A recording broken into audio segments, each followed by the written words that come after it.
All right. Peace, family. Y'all know who it is. All right, we're getting situated here, and we're going to get started. Uh, Getting situated here, then we're going to get started. I'm going to make sure everybody can hear me fine, and then we're going to put this link here, and we're going to get started. So, as you all know, had a great conversation last week where we were talking about should the Black community divest from religion and, of course, spirituality. So, just to give you a brief recap about myself, right? Bakari Lumumba, I'm the progenitor of LumumbaSpeaks.com, a Black empowerment initiative where we believe we could gain a competitive advantage by always betting on Black. Make sure you hit the subscribe and the like button. Make sure you hit that notification bell. Make sure you hit the subscribe, like button, as well as the notification bell.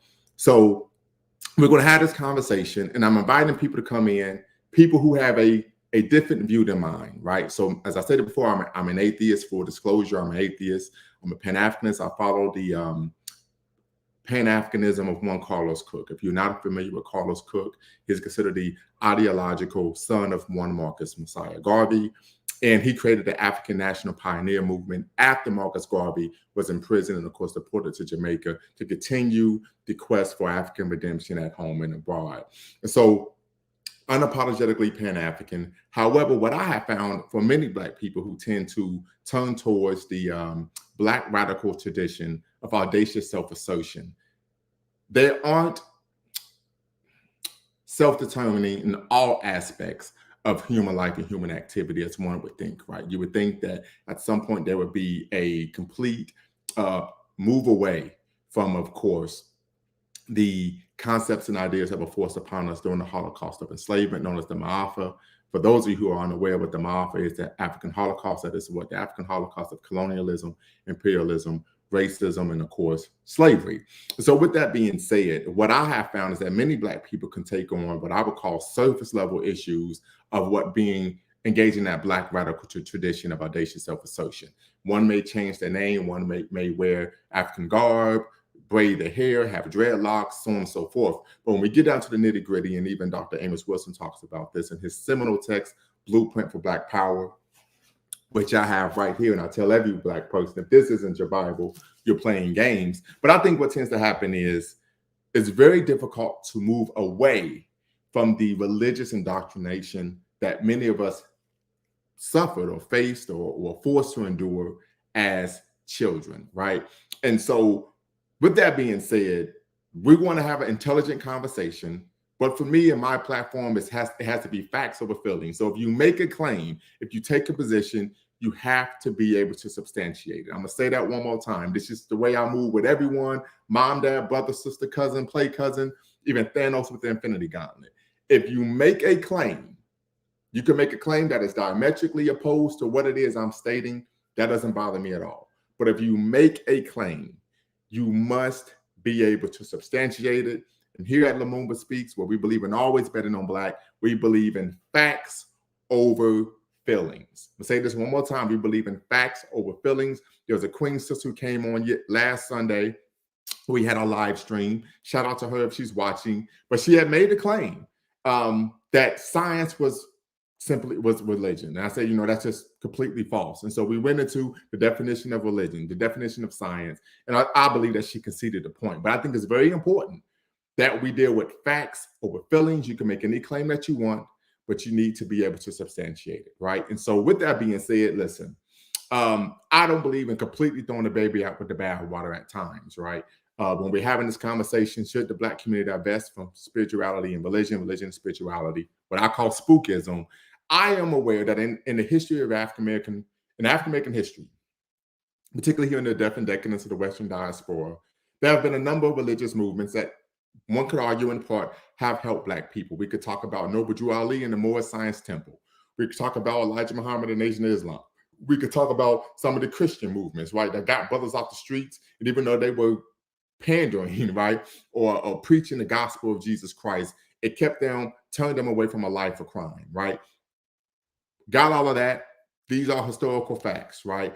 However, I would argue to counter that even though these things are taking place, it is still, you are still engaged in the anti-Blackness, right? From a theological, cultural, and even historical standpoint, as I mentioned last broadcast. But one of the major issues is because of what?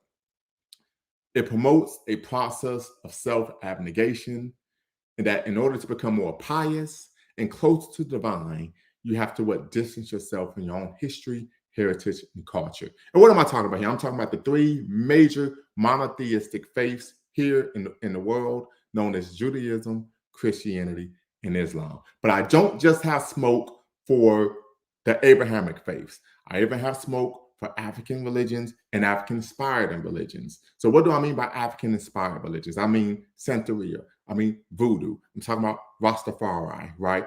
All engaged in spookism, right? Because all African religions where during colonialism, there were beliefs that if you wore certain charms, right, it would cause you to gain powers. And so the colonizers' bullets would turn to raindrops of water, and you would be able to be invincible to their bullets. Your skin and your clothing would be impenetrable, and then you would be able to defeat them. And we all know that didn't happen. So we see spookism not just in Western faiths, right, but even in African and African-inspired faiths, right? So I make the argument that in part, I believe teaching children religion, or I would even argue indoctrinating children with religion, is tantamount to child abuse. That's something Brother Diallo Kenyatta put me on game on. And part of this is because the child does not have the ability, they don't have the intelligence, right, to actually dissect, right, what is being taught to them. So as a result, at a very early age, they learn these things. They gain an emotional connection to what's being taught without questioning, right? Because part of that indoctrination process is you don't question, you just believe. Then at the end of the day, what ends up happening? They come in contact with someone when they're an adult. Someone shows them that what they've been taught their entire life is flawed or incorrect or historically inaccurate or disingenuous, to say the least. Now they're suffering from cognitive dissonance, right? And so when you have a conversation, as one of my great mentors, Dr. Burke S. Tway, who's a professor emeritus of African American Studies and Psychology at Sinclair Community College, stated that most Black people, unfortunately, are uber religious, but know nothing about the very religion that they're practicing, that they believe in, that they would, we can argue, give their life for. This is extremely problematic. And so this carries in, I would argue, a culture in our community of, a lack of critical thinking, a lack of promoting what we would call intelligentsia, right? And so with that being said, I have a video that I want to show, and then we're going to open this up and have some people come in and share their thoughts. So give me 1 second here, and then we're going to get busy here. Let's see here. No, that ain't gonna work. So I'm gonna do this.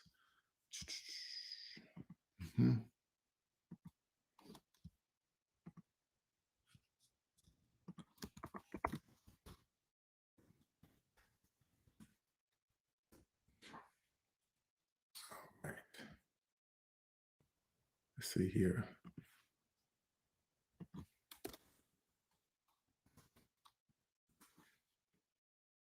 Part of the question for me is, does it inhibit Black progress? Does the belief in God, belief in spookism, as I say, inhibit Black progress? That's the major question that I'm asking. And I, of course, want to get your thoughts on that. So.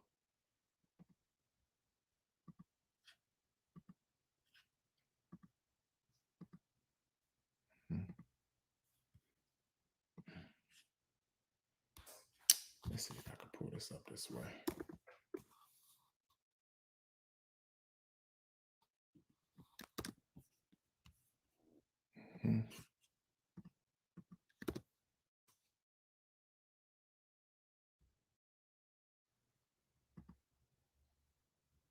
All right.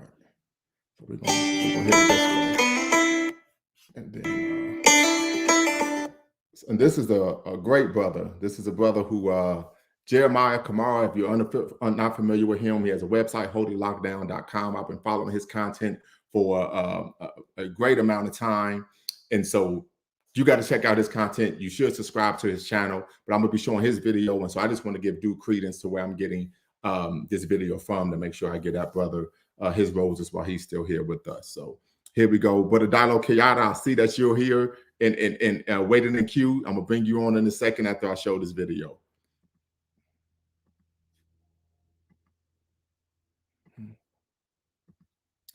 All right.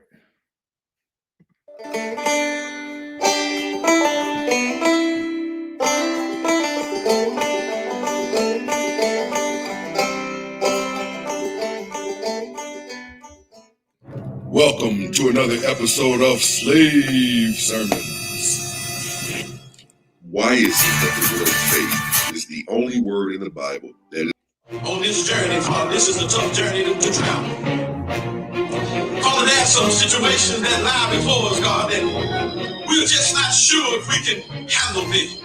But now, God, we're asking you, Father, to strengthen us, Father, in this journey, Father. Lord, it hasn't been easy, God, and we've hit some hard spots, God, but you brought us over some, Father. And God, we want to know, Father, that we know you'll bring us the rest of the way.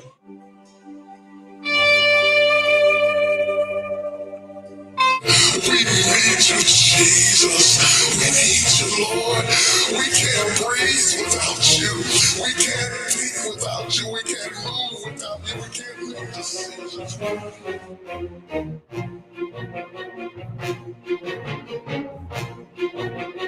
There are some decisions that have to be made that if you don't make them, we don't know what will happen. We need you. Lord, protection, Father. God, thank you, Father, that even now, God, you're still watching over us, Father, and you're still taking care of us, Master. God, we thank you for this spirit. Yes, Lord, we need you, Jesus. We need you, Lord. We can't breathe without you. We can't think without you. We can't move without you. We can't make decisions without you, Lord. We need you.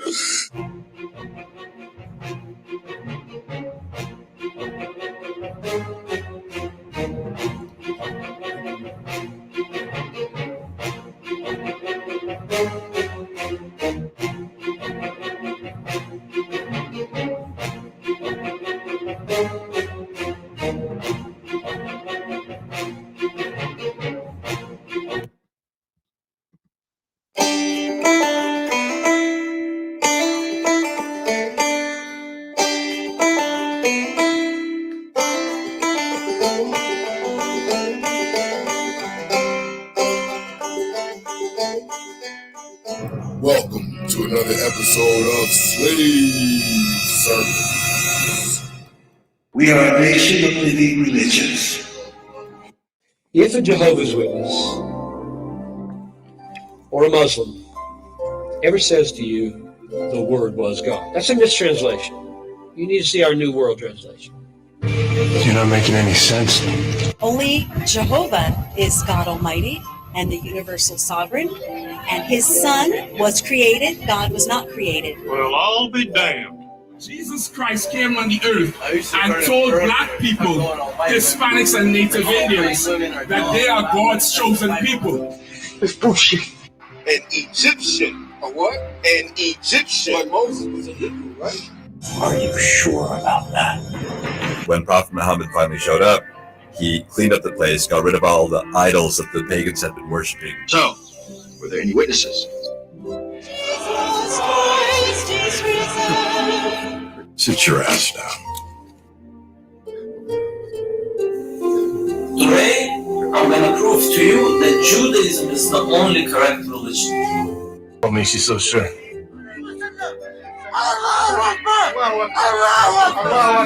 Why are you so angry? She didn't know why Christianity was true. He came as a human being, but spirits can't live with you. Unless human being can live with you. What the fuck did you just say?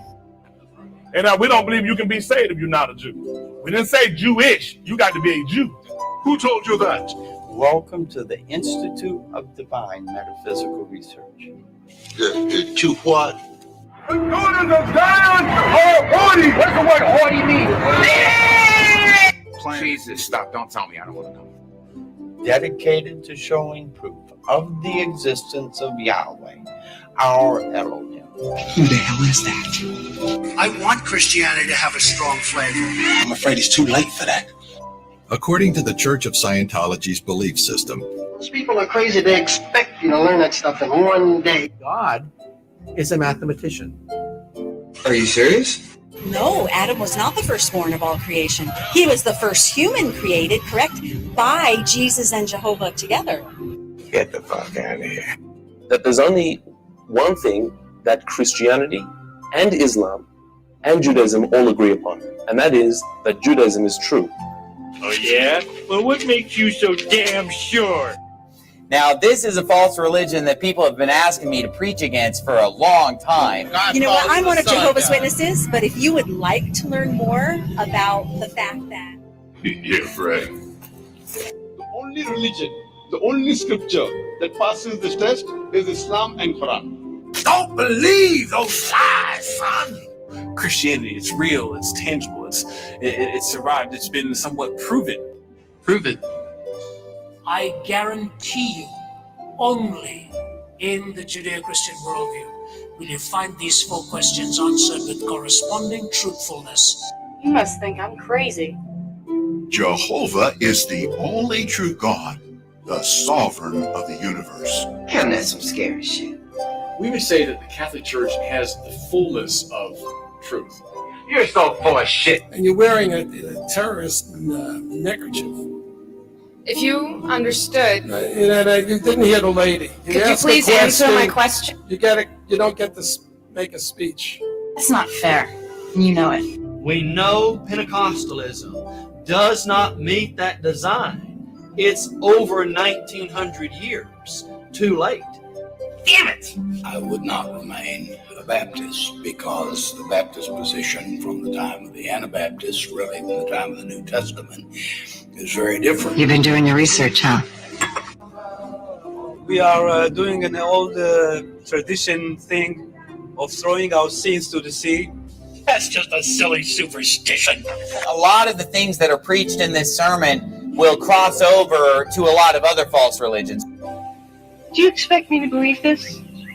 And we're going to protect Christianity. And I can say that. I don't have to be politically correct. Go ahead. Make a fool of yourself. Come home to the faith of Peter and Paul.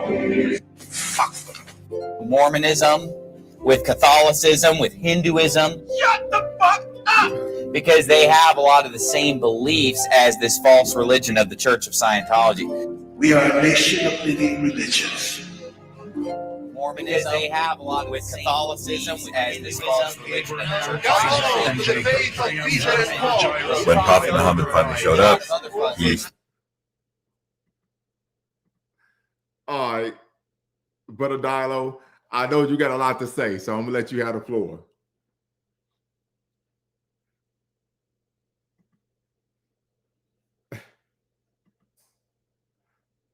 You got to unmute yourself.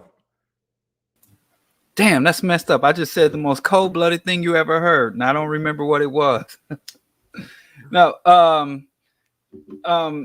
it's been a while since I heard from that brother, Kamara. I actually interviewed him on my show when he had that book, Holy Lockdown. Yeah, Holy Lockdown. I read it. Yeah, I'm glad to know he's still out here and advocating for the God dispel. Right. To dispel, the delusions of God. But, I appreciate you doing this work and engaging in deconstructing religious delusions and challenging this, because people always say, if you don't believe it, why just leave it alone? And it's kind of frightening that people can have such a disconnect between reality and unreality, because anyone that would question the fact that religion is not personal, which is what a lot of people say, and spirituality. When I say religion, I'm definitely talking about spirituality. I call spirituality religion for lazy people. Okay. Because it's kind of a hodgepodge. What's that place where you can go and build your own burrito? Or they have those restaurants where you can construct your own from the ingredients they have available, of course. Right.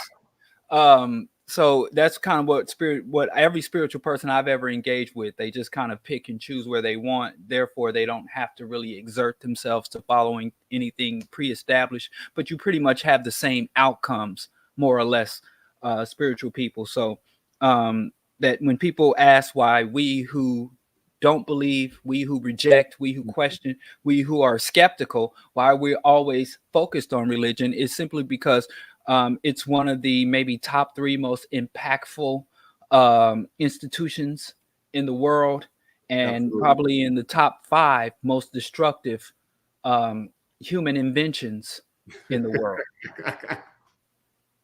So no doubt. I would love that if religion was so innocuous that it was just something, your personal belief, right.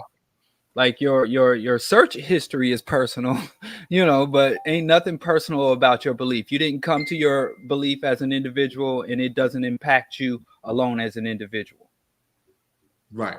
And one of the things I really push back on, and I tell people this all the time, I grew up in church. I grew up in a Pentecostal church. My parents are ministers to this day. And many people would argue, in order for you to be an atheist, you must have had a bad experience growing up in church. And I said, actually, no, I had a great experience growing up in church, right? But the issue was, even at a very early age, and my parents put me in all types of things. I was the lead youth usher. They put me in Bible Olympics contests, which I would win on a regular basis because I was competitive and wanted everybody to stand there clapping for me while I held the trophy like Tiger Woods and kissed that motherfucker, right? But I said, at some point, I still was like, this doesn't make any sense. This doesn't make any sense. This doesn't make any sense. And of course, I went to college and undergrad. I said, hey, you know what? I'm on scholarship, right? So how about, I just minor in religion, right? And that's when I was able to really dig deep and, as you argue, understand some of the delusion that was taking place. And I remember taking classes with white, some Latino, Arab, or even East Asian religious studies students. And they were like, I can't believe people actually believe this stuff. Right, they're saying this to me in class, right? And so oftentimes, even when as you speak a lot in the Black community about Black empowerment, I always talk about and I write about the Black radical tradition of audacious self-assertion, right? Right. Now, oftentimes, even in many ideals, theories, or even theological constructs, there's a very rooted issue in place of anti-Blackness, right? Actually, I just had a publication where I'm talking about why I find critical theory to be problematic, right? But I'm gonna save that for when it gets published, right? We're gonna do a whole live stream on that. But back to religion, what I tell people is that even though I've seen certain people who were out on the streets, they were miscreants, they was engaging in self-destructive, self-defeating, racially disempowering behavior. In order for them to clean themselves up, they had to identify and adopt a religion that was forced upon us during the Holocaust of enslavement. When I state that, I'm not just talking about Christianity, because we know a lot of brothers like to see Islam as being militant, but we know that is a lateral move to another Abrahamic faith that is anti-Black in a multitude of ways as well, right? But one of the major issues I find in Dr. I don't know how you feel about Dr. Molefe K. Asante or even Dr. Jacob Carruthers. But one of the things they talk about is that religion really is a form of institutionalized cultural nationalism. So when you're actually practicing the religion, you're taking on cultural aspects, and then it's being raised to the theological level, right? And so they give examples in Christianity, Islam, even Judaism. But even more so, I argue that the very institution that's supposed to be saving your soul is the instrument of your own damnation. Because what you learn about in these religious institutions, right, the synagogue, the church, or the mosque, or the masjid, is things that are extremely negative about our own history, heritage, and culture. So what happens if you believe these things, like most people, Black people naturally do? There's no way you can learn this and it not have a negative effect on you. There's no way you can learn that we were pagans and we were devil worshippers and that this was the time before civilization and not have an effect. So guess what happens? The very institution that's supposed to be saving your soul becomes the instrument of your own damnation. Because what do we find? If you hate yourself, if you hate that which you come from, as Malcolm X once stated, you can't hate the roots of a tree and not hate the tree itself, right? Then what would you do? Any psychologist would tell you this. If you don't like your person, you engage in at-risk behavior. Right. Because you don't back. So the very institutions are supposed to be saving your soul, leading you to becoming more pious, more righteous, more moral, closer to the divine, closer to, as they said in the brother's video, that's closer to the sovereign of the universe, right? Right? It's getting you, it's actually steering you more and more towards this depths of what? Of self-hatred. So I just find it to be completely an issue. The other issue, and I even stated this when I was on Kendra G's show. I don't know if you know who she is, but I said I refuse to date a Christian or a Muslim, because these are Jewish as well. These are some of the most irrational, illogical people I've ever met in my life. You're talking about just pure on delusion. Right. Like, I mean, this makes no sense whatsoever. You can prove it makes no sense. And as you say, I always say, cults don't cultivate. Guess what happens? But I have to believe it anyway. Right. So I oftentimes argue that, and people are engaging in what I like to call hell insurance. I know this doesn't make sense, right? But I'm going to believe in this just in case. So that, guess what? As Jaheim said, just in case I don't make it home tonight. So just in case, if I die tonight, I won't go to hell. Well, you know, that whole thing in believe, I'd rather believe and be wrong than I'd rather believe and be wrong than not believe and be wrong, because if I'm right, then the believer will just go on to oblivion. But if I'm wrong, then I got eternal hellfire. But, you know, something I've come to recognize, if there was evidence of God, most of the religious people would immediately reject it, reject that religion, or reject God. I mean, even the Bible states so. You will deny me. The fact that God is unreal is one of the most attractive components of religion. Our religion is so much more attractive than science. They reject science because there is evidence. They talk about the white man's science, or you in them books. I just had the other day someone criticize me. A Kenyan brother attacked me for reading books and reading too many books and learning my history from books. And I'm like, well, how else do I learn it? You know, because history by definition is in the past if somebody didn't write it down. But if God were real, most people who adhere to religion would treat it the same way they do science. They would be hostile and reject it, because the fact God's non-existence and faith, I don't know if you're familiar with Aaron Ra, faith is essentially a lie. It's accepting something the true where there is no evidence of it to be true, and acting as though something is real without any groundings or without any material evidence that it's real. So the non-existence of God, which allows the believers to have all those various sects and engage in all types of irrational, ungrounded relationships and interactions, and have jumped to all these absurdist conclusions, is what is attractive to it. The irrationality of it, the unfounding and ungroundedness of it is what's so attractive. And even the Bible states when God comes, people will reject it. People will not accept it if it's real. The moment there is evidence of God, religion, that will be the greatest blow to most people who follow religion, because the most attractive thing about religion to most religious people I have come after debating and engaging from everything from the brother on the street corner to religious theologian, scholar, and preachers of the words and prophet of the gods, is that the unrealness is most attractive about it. Right. And part of it is, oftentimes people are able to make claims that they can't substantiate. That's the big thing with me. Hey, if you're going to make a claim, be able to substantiate it. I was having a conversation with a sister on another brother's platform. Shout out to brother Dinas Demir. He's actually doing an African tour in Nigeria right now. And the sister said, well, what we need to do is go back to what our ancestors did when it came to medical science. And that is, they had divine intervention from the ancestors. And that's how they knew what herbs and what things to use. I said, actually, sister, that's not true. It actually was trial and error, the same way it is today. So, you know, so some of it, like I say, the spookism in it, right? That you just believe that somehow, some way we're connected to some type of divine universal energy that'll allow us to take down Thanos. If he ever, like, at some point we need to be realistic. And why I bring this up is because, as we know, anti-Blackness is pervasive. It's global. And as Dr. Frances Cress Welsing told us over almost 30 years ago when she wrote her book, the ISIS papers, the keys to the colors. It affects us in all 11 areas of human activity. So I always give it an example of when we're talking about facing anti-Black racism, it's like chess. It's like the movie Independence Day. They strategically place their pieces, and at the same time, those motherfuckers strike, right? And so we're catching it from all sides. So if you don't have a Mayweather defense, a Pernell Whitaker defense, you're going to have an issue, right? Part of the issue I take umbrage with is that when we start talking about practical, tangible solutions to address some of the issues that we have in our community, oftentimes what takes place is the God illusion comes in. Well, if we pray hard enough, if we believe hard enough, we don't have to get up off our derrieres. God, the ancestors or the divine would do it for us, right? And I'm quite sure you're familiar with the history of Pan-Africanism like I am, that when Carlos Cooks changed the motto from one God, one aim, one destiny to one aim, one cause, one destiny, people took umbrage with that. They wrote to Mr. Garvey, Mr. Untouchable, how about you tap in, right?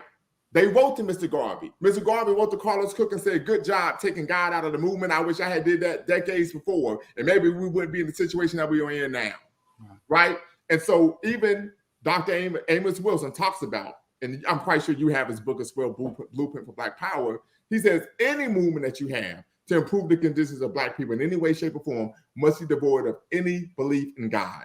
Because what would happen? You're going to get this charismatic leader. They're going to start making questionable decisions. And because Black people have been what? Indoctrinated to not question God, not question religion. He's being led by God, so he can make any decision he wants, and we're just supposed to go with it. And it doesn't help us in the short term or the long term, right? And so I take extreme umbrage, particularly because of the negative effect that I see it having on our people. Right. Yeah, but I think that in terms of the negative effect, I think our vulnerability to Christian indoctrination is a byproduct of our oppression, not the cause of it. I would be kind of careful with that. We see throughout the world, the more draconian, more repressive, the more deprived, and not deprived morally, but in terms of being under-resourced, food, education, shelter. Absolutely. The more unstable individuals are on a social level, the more they lean towards religion. So you find instability where you find the most religion. Or as trauma bonding, absolutely. Right. So I do think we can be careful about, or should be careful about, what is really the cause. The chicken and the egg scenario. Right. Are we religious because we're oppressed, or are we oppressed because we're religious? And I think it's the prior. I think we tend to lean towards these delusions because you also find amongst the affluent Blacks, even though they might say, like you can be a non-practicing Jew, you can be a secular Jew because of the myth that there is a Jewish people and a Jewish race. So you can be a secular Jew or a non-observant Jew, but that doesn't really exist in Christianity and Islam but there are many non-observant or non-religious Christians. Absolutely. Like, I have an educated, affluent aunt who is Christian. Her parents were Christian. Her baby brother was her older brother was a minister, but she doesn't go to church. Right. She doesn't engage in prayer. She damn sure ain't gave 10% of her earned income to the church. But if you ask her, oh yeah, I'm Christian. So you'll find that's more common, whereas the true believers and attendees are the people who, like you said, are hoping for a blessing and hoping for on that old rugged cross, or to lay my burdens down. So I think that even though in many instances, like you have situations with theologies or theocratic governments, or where religion is the ultimate source of oppression, Saudi Arabia, but many times, especially in the West, that are secular governments, Black people run it where religion is the byproduct, whereas or the religion is a symptom, or religious delusion is a symptom as opposed to the cause of oppression. Absolutely. And one of the things is, Manny Marable, shout out to Dr. Manny Marable. He's deceased now, but he wrote a book that created a lot of controversy, Malcolm X, A Life of Reinvention. But he also wrote a book on Black leadership in America. I probably got it behind me if I could look. Right. But one of the things he talked about was that with Black people, he found that the more educated they became, the more affluent they became, the less religious they were. Right. Yeah. Right? So I have his book. Right. Yeah. Oh, well, yeah, I probably got it on my shelf too. But go on. Yeah. So so we see this issue of. I even tell people when you talk about the German Holocaust, right? What happened to Jewish people, so on and so forth. That many Jewish people were extremely religious while they went to concentration camps. Why? They had no agency. They weren't able to be self-determining. Orthodox. Nothing else that they could rely on or turn to. We find this even with people today when they are inside the belly of the beast, also known as the carceral state. When cats are in prison, when cats are in jail, when they're facing 20 to life, those mother flood puckers preach better than Creflo Dollar and TD Jakes. And come out, and I also, right. In terms of that, prior to the rise of the Third Reich and in Nazi Germany, Jewish Germans or Germans of Jewish nationality were considered the most secular Jews in all of Christendom of Western Europe, and they had most integrated and Westernized Jews there is. So yeah, it is. And another thing, because I always get people when I go in on the Nation of Farrakhan, or I'm sorry, the Nation of Scientology. I mean, I'm sorry, the Nation of L. Ron Hubbard. I'm sorry, the Nation of Sun Myung Moon.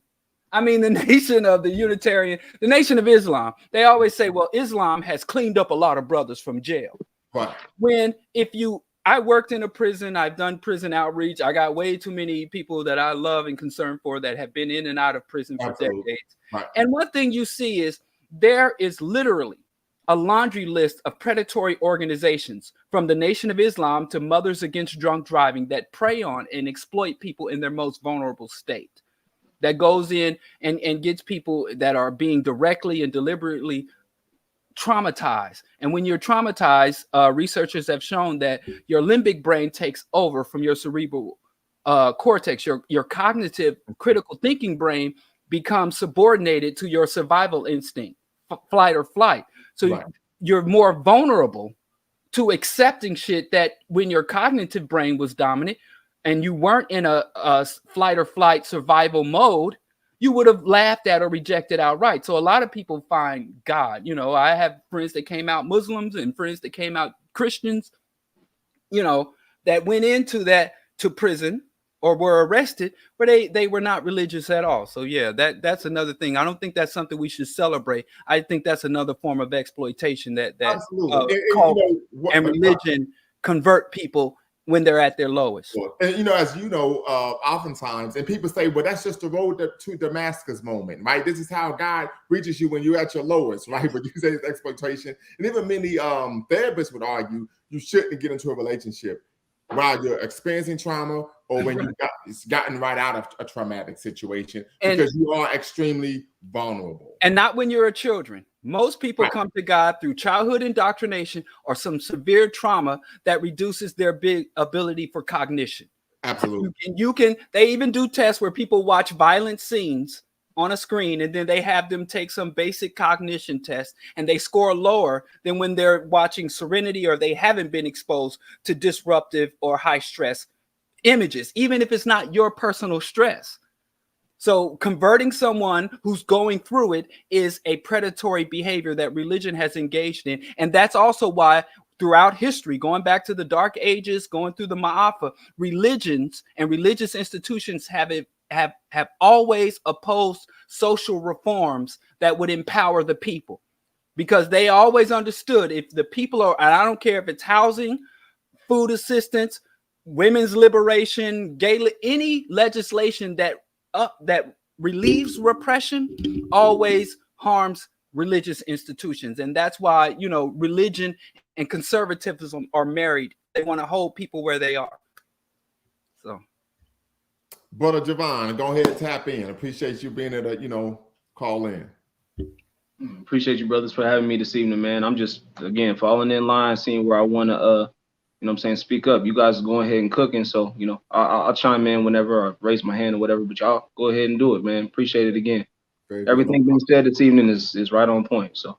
Absolutely. So one of the things, another reason why I created this, and of course I had I would argue a visceral reaction from the live stream I did last week, part 1, but is that I think we need to have a intelligent conversation about being unapologetic in all areas of life. As I stated before, oftentimes Black people tend to want to engage in that Black radical tradition of audacious self-assertion, but they tiptoe, right? There's certain things they aren't willing to give up. And I would argue that one of those is a religion, because of the childhood indoctrination, right? Yeah. You develop these emotional attachments at a very early age. I know because I grew up in church.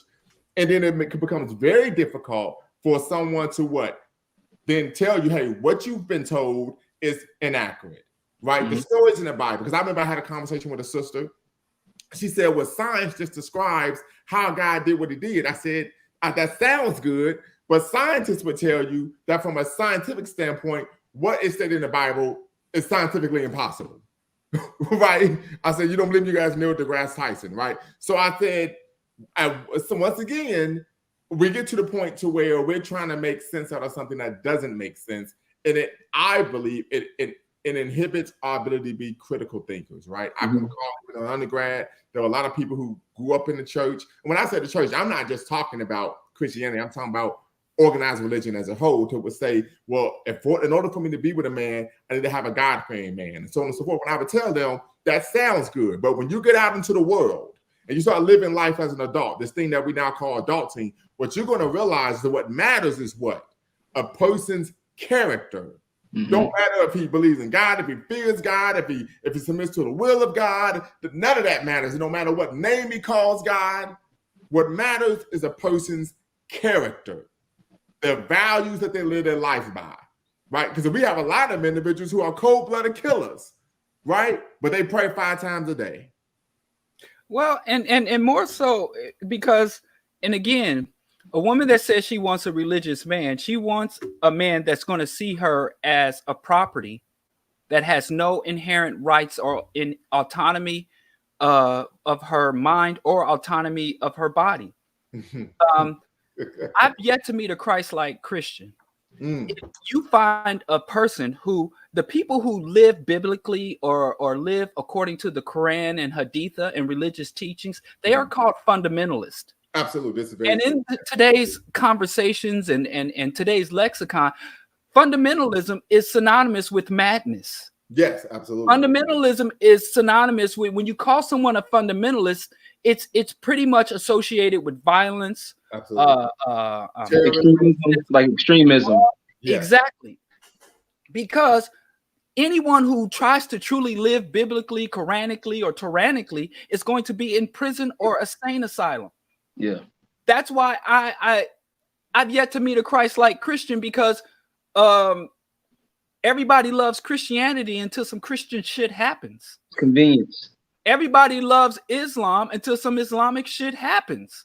You know, Shaman Rushdie, who had a fatwa put on him by the Ayatollah Khomeini 30, 40 years ago when I was a little kid, the Ayatollah in Iran put a fatwa on Salman Rushdie because he wrote a book called Satanic Verses that had some haram or some blasphemous things about the Prophet Muhammad, this religion of peace.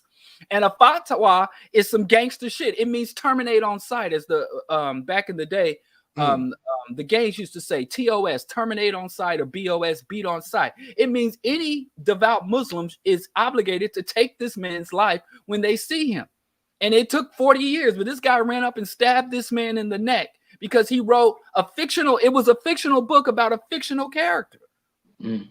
I just had a Nation of Islam tell me I was gonna die soon online, you know, and he didn't even like anonymous, like a lot of racists that contact me do so under anonymous stuff and comment on it. He said it boldly and proudly and publicly. So, you know, it's these teachings. If a woman says, I want a religious man, then you're willing to marry a man who has sexually assaulted you. You have to pay the father so many shekels. If you rape a woman, the penalty of rape in the Bible is that you have to marry the woman and pay the father a fee for damaging his property. That's the penalty for rape, is marrying your victim. So you want a man that's biblical? You want a man that many of these people just think, oh, I want a man that fears God, that follows the teachings of the Lord. And they think that's a man who won't cheat on them and won't drink too heavy and won't gamble and will work hard. You know, read the damn Bible before you ask, because like I said, everybody loves Christianity until some Christian shit happens. Yeah, I think, and if I could chime in on that, I think one of the things that we see, which is a natural, like, or a more common phenomenon that we see when it comes to a lot of religions pertaining to Nation of Islam, with all due respect, and the Christian religion, which is where I grew in, with all due respect. I have to say it, a lot of us are just creatures of convenience. So when it comes to like actually being a person of the cloth, or whatever discipline that you say that you represent, you have to have discipline of like Herculean proportions, man. And you really got to like live exactly what it is that you read and that you preach. But far often too many times we have a lot of family members that will claim a certain type of religion, just like gang territory claim a set, but they really don't really live all the way to the T of what the doctrination is telling them to abide by. They don't really move within that same type of frame that you're supposed to. If you're said to be a certain, like you said, devout Christian, devout Muslim, you'll do all the stuff that's convenient and easy for you, but the broccoli on the plate, you keep pushing that away. You know what I mean? Far too many times we see a lot of, like, you know, dietary issues and stuff going on in certain religions where they're not supposed to, but, you know, they'll delve into it. I think that's why people go to religion, because they don't. I mean, science is a discipline. Absolutely. You know, I worked as a radiographer, and there were rules. I couldn't go and form my own faction of radiology. Right, you know? right. I just couldn't say, because it's a science. Mm-hmm. You know, it's a technological field. Yeah. So I had to be disciplined. I had to learn the fundamentals. And even if I wanted to invent something new, like come up with a new exposure rate, or come up with a new imaging position for human anatomy, it had to be something I could demonstrate and reproduce in front of a panel. And it's something I would have to submit to all the other people in the field and have them review and use their, and I had to demonstrate it, I had to validate it, and I had to prove it, and I had to reproduce it. Yeah. Religion really doesn't require, we think it's a disciplined life, because you can't go out and sleep with a woman, you can't have premarital sex, you can't have a divorce, you can't eat the swine, you got to show up to the mosque or the masjid and bump your head on the floor 5 times a day, or go to the wall if you're a Jew, and you know. Here's another one, good brother. Here's another one, good brother. You also supposed to take care of your body, and we know that that's a very common thing where there's a lot of Christians that miss that marker. Right. This is why. That's why the day a religion is formed, its faction is formed less than 24 hours later. Do you know how many factions of the Nation of Islam, the United Nation of Islam, the 5% Nation of Gods and Earth? You know how many factions? Islam is not, the Nation of Islam is a faction of Islam. So you can literally make it up as you go along. You have schools of debate and schools of thought within science, but you don't have factions. You don't have denominations of biology and marine biology, because there are certain, it is grounded in evidence. Yes. And when you are not able to support what you're doing with evidence and reproduce your results or test your hypotheses, you are called a pseudoscience. Reiki, energy healing, and all that bullshit, that's pseudoscience. And you can't go to any accredited university or any space where people are engaged in true science and engage. Now, you do have radical science, you have radical theories, far out theories, but what allows them to be called a radical theory is that it is rooted in what can be demonstrated. Religion really doesn't require discipline, because you can literally do or say anything. You could do or say anything. I could come up tomorrow with a sect of Islam that allows for the consumption of swine. You got sects of Islam that are polygamous and allow for concubines, and sects of Islam that are monogamous. Same thing in Christianity. You got Christians running all over the country talking about sex, marriages between a man and a woman. And then you got the Mormons, who are also a sect of Christianity, Say have as many lives as you want. You got some religions saying stone homosexuals to death, and then you got the Universal Unitarian Church that says we welcome homosexuals and flying rainbow flags all over. You can literally, it's Humpty and Digital Underground. Rest in peace to Shock G. Do what you like. Hey, real quick, before we have a great conversation, make sure everyone who's watching, you hit the subscribe and like button. Make sure you hit that notification bell. I'm going to put the link in the chat.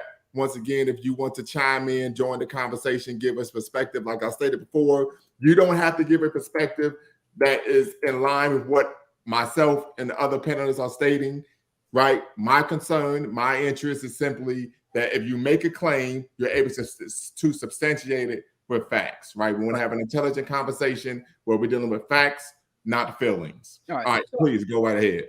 Yeah, I think it is an undeserved reputation that religion requires discipline, or that religious people are more disciplined than secular people. I think religion frees you from that. I can do what I want. Hey, it is man's nature. If I'm out here preying on women, it is man's nature to be lustful, and God has forgiven me. You know, what they literally are some of the most unhinged and undisciplined. The bug has got no shame. The candidate that got the highest support from evangelical Christians in the last 2 elections was Donald Trump, a man who literally violates every tenet of evangelical and fundamentalist Christianity, up to and including having multiple divorces and mistresses and porn stars. He catching bodies. A vulgar man who violates. So I just would like to take that away from them, and I'd like to assert that atheists are more and evidence-based people, whether they're atheists or agnostic, are more disciplined than religious people. It's just religious people have more rituals than we do. I slept well this Sunday morning. I was going to my son's house to help him repair some things at his home. But I slept well this morning. So you got up to go to church on Sunday morning, not because you're disciplined, but because you are involved in rituals. But I have my own rituals, playing Xbox, you know, before bed or something. But it's not a religious ritual. But religious people, they have very little shame. And if you and they don't really, they do what they like and they make shit up as they go along. My grandmother just passed away. Bless her heart. She was a Methodist and didn't like how the Methodists got down, and didn't like Methodist sermons and how they did stuff. So she jumped over to the Baptist, and she went from Missionary Baptist to Memorial Baptist, you know, and she jumps around. I got relatives that hop around religions, and I have friends. My dad converted to Islam, and he's been on like his 3rd sect of Islam. Let me ask you this, brother. Do you think that will be a form of like religious or dogmatic identity crisis, trying to find their position or their purpose? Because we all know that people join religion to try to find a purpose in what this thing is called life, even if some of it is a little Harry Potterish. Do you think that that's a form of like a dogmatic identity crisis, the hopping around and trying to find different church bodies? No, I think it's shamelessness. I think they hop around because they understand they don't live for God. God exists for them. God is a product. Religion is a service, and God is a product. So when if you aren't getting properly serviced, you know, you don't. If you aren't, so it's not as even as noble. I would respect someone, you know, that, you know, in my evolution as a Pan-Africanist, I've gone through some, you know, different, you know, schools of thought, different solutions and different approaches to making, you know, revolutionary Pan-Africanism a reality for the world. I've gone through that, but it comes from examination of the teachings and examination of the agenda and the value system. Whereas most time when you see somebody jump a religion, it's no different than a dude switching from there's an old saying, men are only as loyal as their options. Yeah.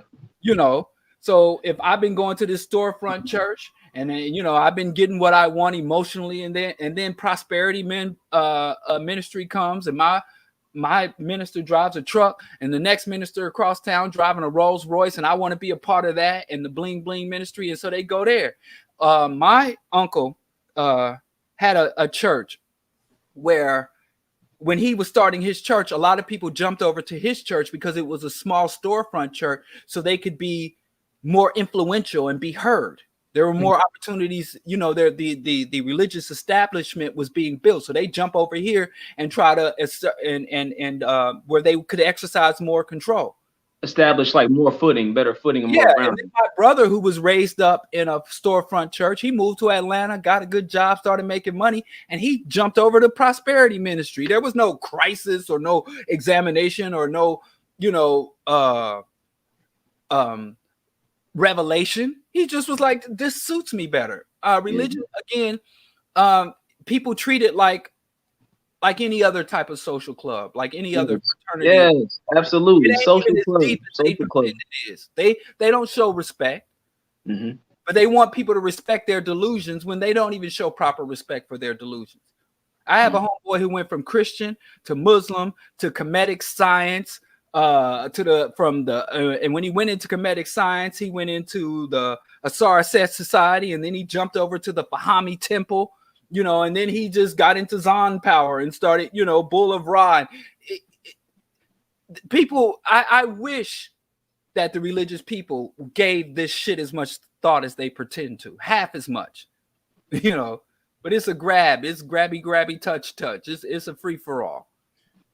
So let me say this. So you talked about they don't tend to respect, you know, the very religions that they're believing and professing in. So I saw you had a post up of Kendrick Lamar, right? You talked about this on your page. So dig get a little bit deeper, because I from what I read, he has a thorn of crowns, a crown of a diamond encrusted thorn, a crown of thorns on his head that's supposed to be indicative of the crown that the individual known as Jesus was supposed to have worn when he was crucified on Calvary, right? And so break that down for me. Brother Matt, hey, appreciate you checking in. How about you join the conversation, brother? Well, I learned about this. I saw him with the crown of thorns. Like, if you want to put up his album cover, he's holding a baby with a Glock in his belt, and he's got on that crown of thorns with the Glock on his belt. And I just kind of thought it was shitty that he's such a prominent figure in Black culture right now, that he's still, you know, what I call a vector. A victim is someone who is sick with the disease. A vector is someone who actively tries to infect other people with their disease. So I'm sympathetic to someone who's been indoctrinated into Christianity. I'm not sympathetic to someone who tries to indoctrinate others into their delusions and cults. So I saw that album cover and I'm like, you know, I don't listen to Kendrick Lamar, maybe because I'm old. But then I read an article that this crown of thorns, and I think was he wearing that when he did the Super Bowl halftime? But anyway, this was created by Tiffany, and it has over 800 diamonds embedded in this crown of thorns.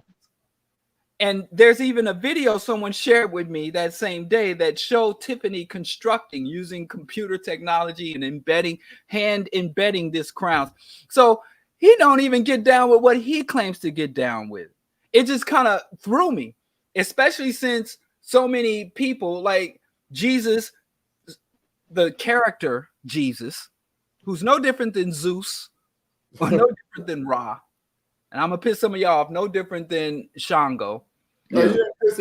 Fictional character of folklore and mythology taught that it is easier to walk through the eye of a needle than a rich man enter gates of heaven. This is a man who told his followers, his disciples, to throw away their worldly aspersions and follow him, who lived a life of poverty. Many of the greatest Christian theologians and early philosophers of Christianity took vows of poverty and all of that. So we know that Christianity, especially Black Christianity, and then people say he's a Hebrew, but Black Hebrews read the King James Version of the Bible, and they follow the edicts of the King James Version. So he doesn't get off the hook by calling him a Black Hebrew, because go to any Black Hebrew and ask them what is their holy book. They don't read the Torah. They read Black Hebrew Israelites read the King James version of the Bible. So even if he says he's a Hebrew, he still basically has all the edicts and teachings of Christ that he's obligated to follow. And that so many black people are looking at him as somebody who is someone to be admired or someone to be followed. And I say nobody does more to delegitimize religion than people who believe in religion. You know, it was hysterical to me. Piggybacking off of what you're saying, like I'm technically like, as far as like when it comes, like I appreciate his artistry. Like I understand, like he's a really good talent when it comes to the hip hop industry. But at the same time, around his second album, I even started questioning the validity of like his actual message, because it seems to me that he's still a brother that's trying to figure out his grounding too, while still being influenced by people he might run into outside the studio. Because since his first album, it was said, and this is allegedly, that the knowledge that he spits and his angle that he comes from, where people's calling him a conscious rapper, which he doesn't like to go by that term, but a lot of his consciousness or his talking points actually came from another member in his group, which was Ab-Soul. And Ab-Soul was a person that was known to be a little more quote unquote righteous, or more conscious, if you want to use that type of term, than Kendrick was. And early in the game, they had a lot of conversations back and forth or whatever. So, he's probably soaking the game up. And then when it's time for him to go into the studio, based on the conversations that was had between him and Ab-Soul, it would just be regurgitated. But then I would see the transition into, like you were saying, the Black Hebrew Israelite, which he was claiming on his album, the album that came before his latest one. I think it was called Damn. On Damn, he was claiming the Black Hebrew Israelite sect. And then it goes over into this album, which I didn't get this album. I listened to it, but I'm still a fan, but I didn't get this album. I mean, I didn't download it. He wasn't really on the Black Hebrew Israelite type of edict anymore. It was strictly back straight to the, like you say, King James, Christianity, but no mention really of the Black Hebrew Israelite type of religion. So it sounds that he's heavily influenced still. He's a young guy. He's heavily influenced still by people he meets outside of the studio. And then whatever might impress him, he might write it down later on and put it into a lyric. And then to me, make it sound like he is a little more, not trying to downplay his intelligence, but it makes him sound a lot more interesting and a lot more, it gets people's attention a lot more, because there's a lot of people out here who don't know a lot of shit or anything. So when he comes out here and he regurgitates talking points that he's heard in 4 or 5 different conversations, or people he's been influenced by, his uncle influenced him into the Black Hebrew Israelite sect, he will spit it, and people, like you said, they eat out of his hand. And I think that, like you said, he's in a position where you got the attention from the people, you've got the accolades, but if you're not doing your own personal researching yourself, which maybe he is, but you're not doing it to where it's like really, really transparent, then whatever it is that you say on your next album, people are going to sometimes follow it because they believe in you more than the actual message. And then I'll have to ask, was the intent of the messenger really honest? Like, did you really go to a source and really come back and feed the people real information? Or are you, again, just regurgitating barbershop talk and all kind of other stuff that you can hear from an uncle or something like that, or a cousin or whatever like that? And then how valid is their information? So it can be the telephone, it could be the telephone game. And that typically is what takes place, right? Oftentimes, and Dr. Tway, when I first came in contact with Dr. Tway, one of the things he told me is, he said, listen, most Black people know nothing about the very religion that they practice. And I remember I was like, man, get out of here. He said, you don't believe me, do you? I said, no. He says, go grab somebody from the hallway and ask them what religion they are, then ask them about the religion. They won't be able to tell you anything about it, right? And so a lot of that comes from the fact that people are simply being told things by individuals that they hold in high esteem. And then as a result, they just believe it all these years. So, for example, I came in contact with a sister, and we were having a conversation about Christianity. She said she was a Christian. I said, okay, fine. And she made a comment, and I said, I don't think you really know the history of the religion of Christianity. And I told her, I said, you do know that the history of Christianity started off with Catholicism. And she said, no, Catholicism is witchcraft. I said, obviously, you're going off what someone told you.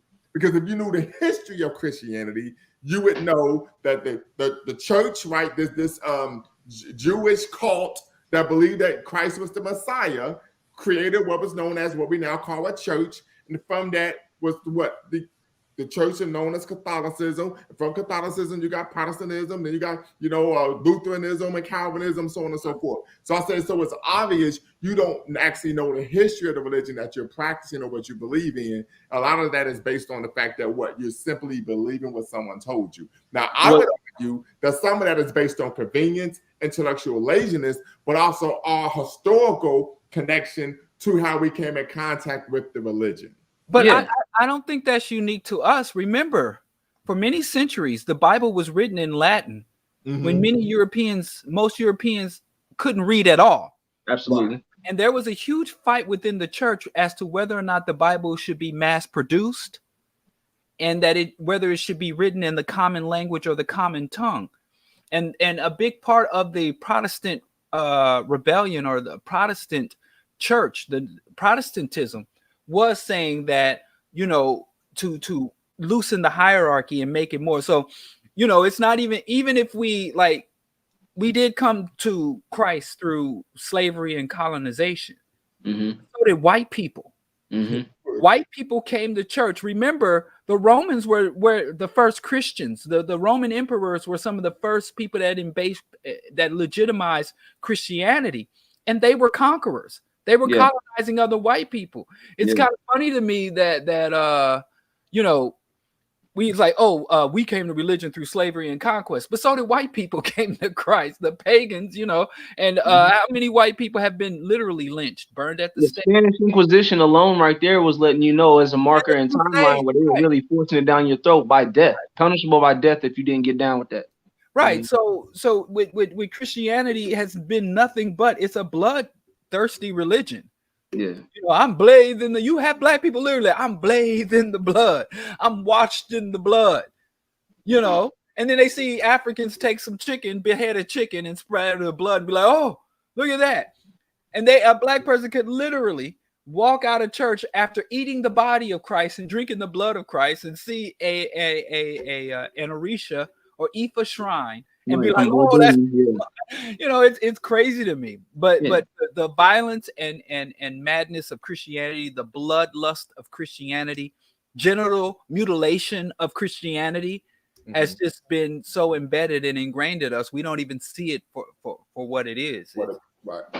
Yeah, that's real. So let's do this. Because we're having a great conversation. Once again, if you're watching, make sure you hit the subscribe and like button, hit that notification bell so you can be updated for all future videos and uploads. So we've gone in the first hour, I dare say, on Western religions, particularly the Abrahamic faiths, right, of Judaism, Christianity, and of course, Islam. And we know they're problematic for several reasons. As I stated before on my previous podcast last week, I talked about that these Western faiths, these Abrahamic faiths that are based on this myth of a chosen people, are rooted, I argue, are sites of theological, historical, and cultural anti-blackness, right? That in order for you to get closer to the divine, you have to engage in a process of self-abnegation. But let's shift the conversation and move forward, because when I talk about spookism, right, religion and spirituality, we're not just talking about Abrahamic faiths, right? We're not just talking about these Western faiths, but we're also talking about African religions and African-inspired religions, right?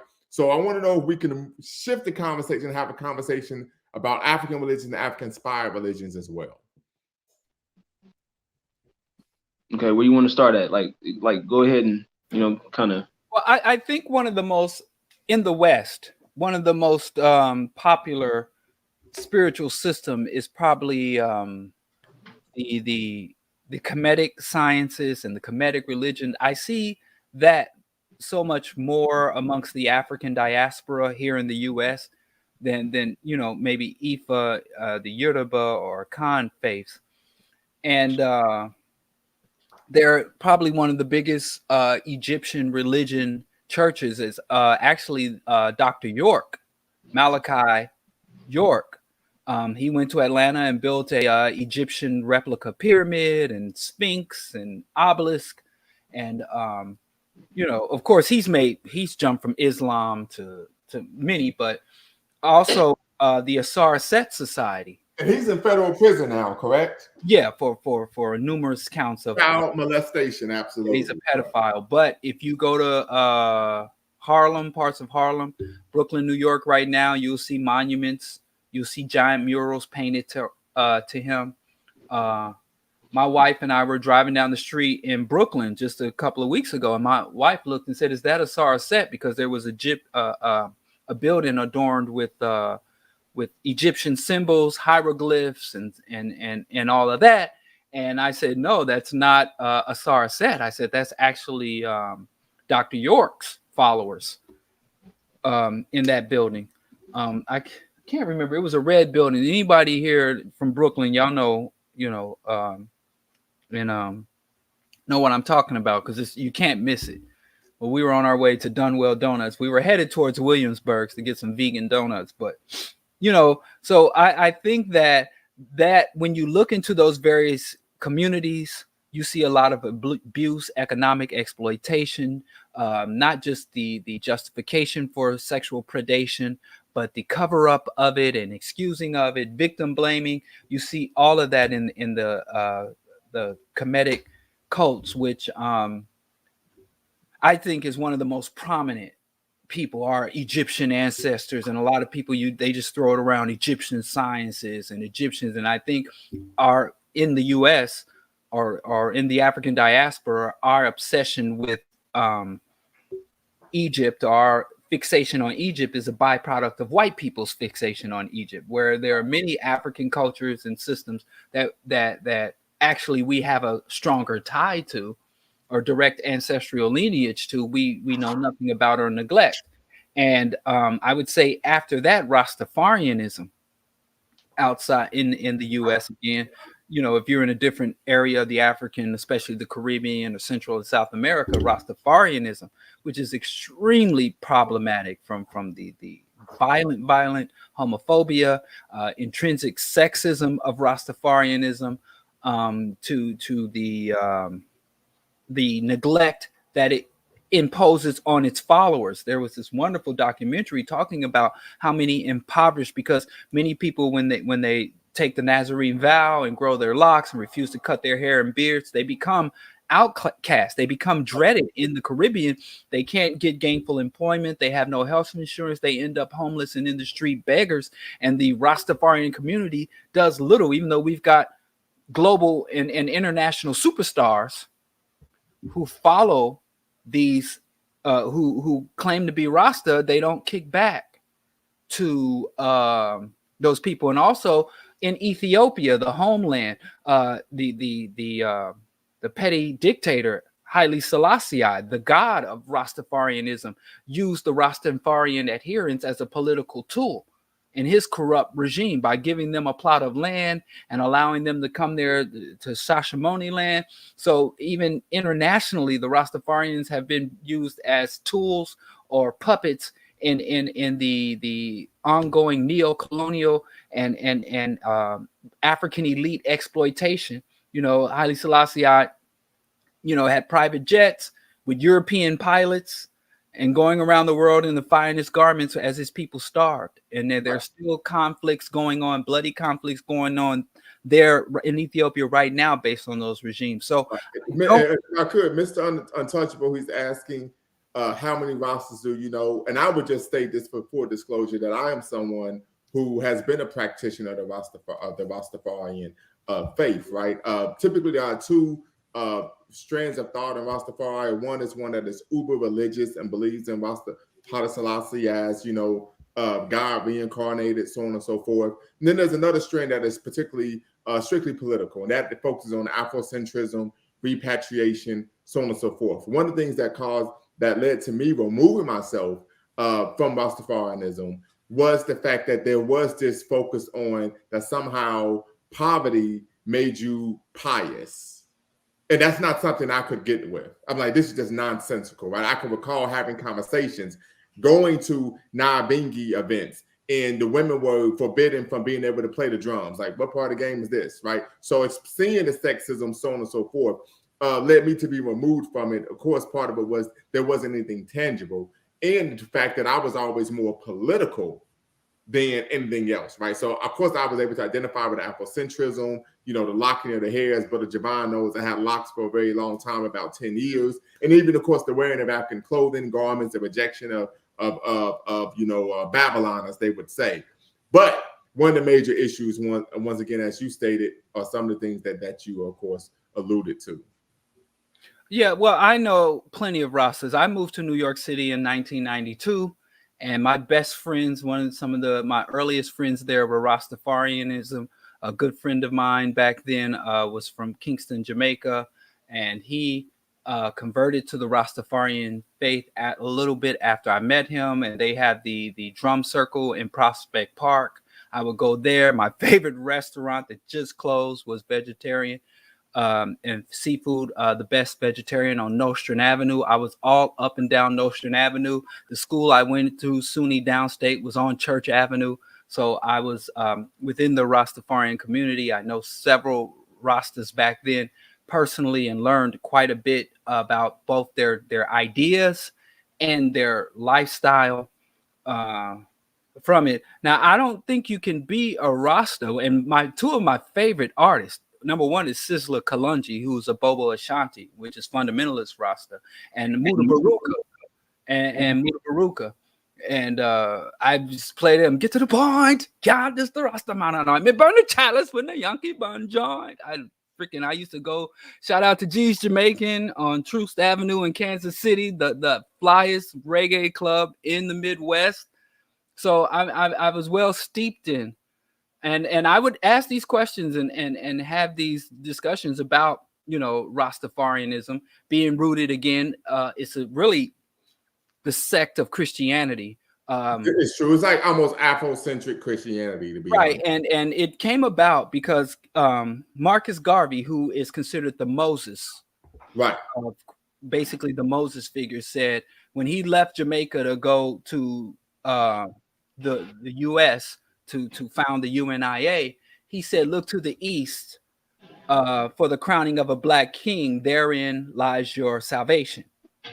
That was a line in his speech. And if you listen to Garvey's speech, he was a boisterous, inspirational speaker. Long before King, he had that cadence and that rhythm.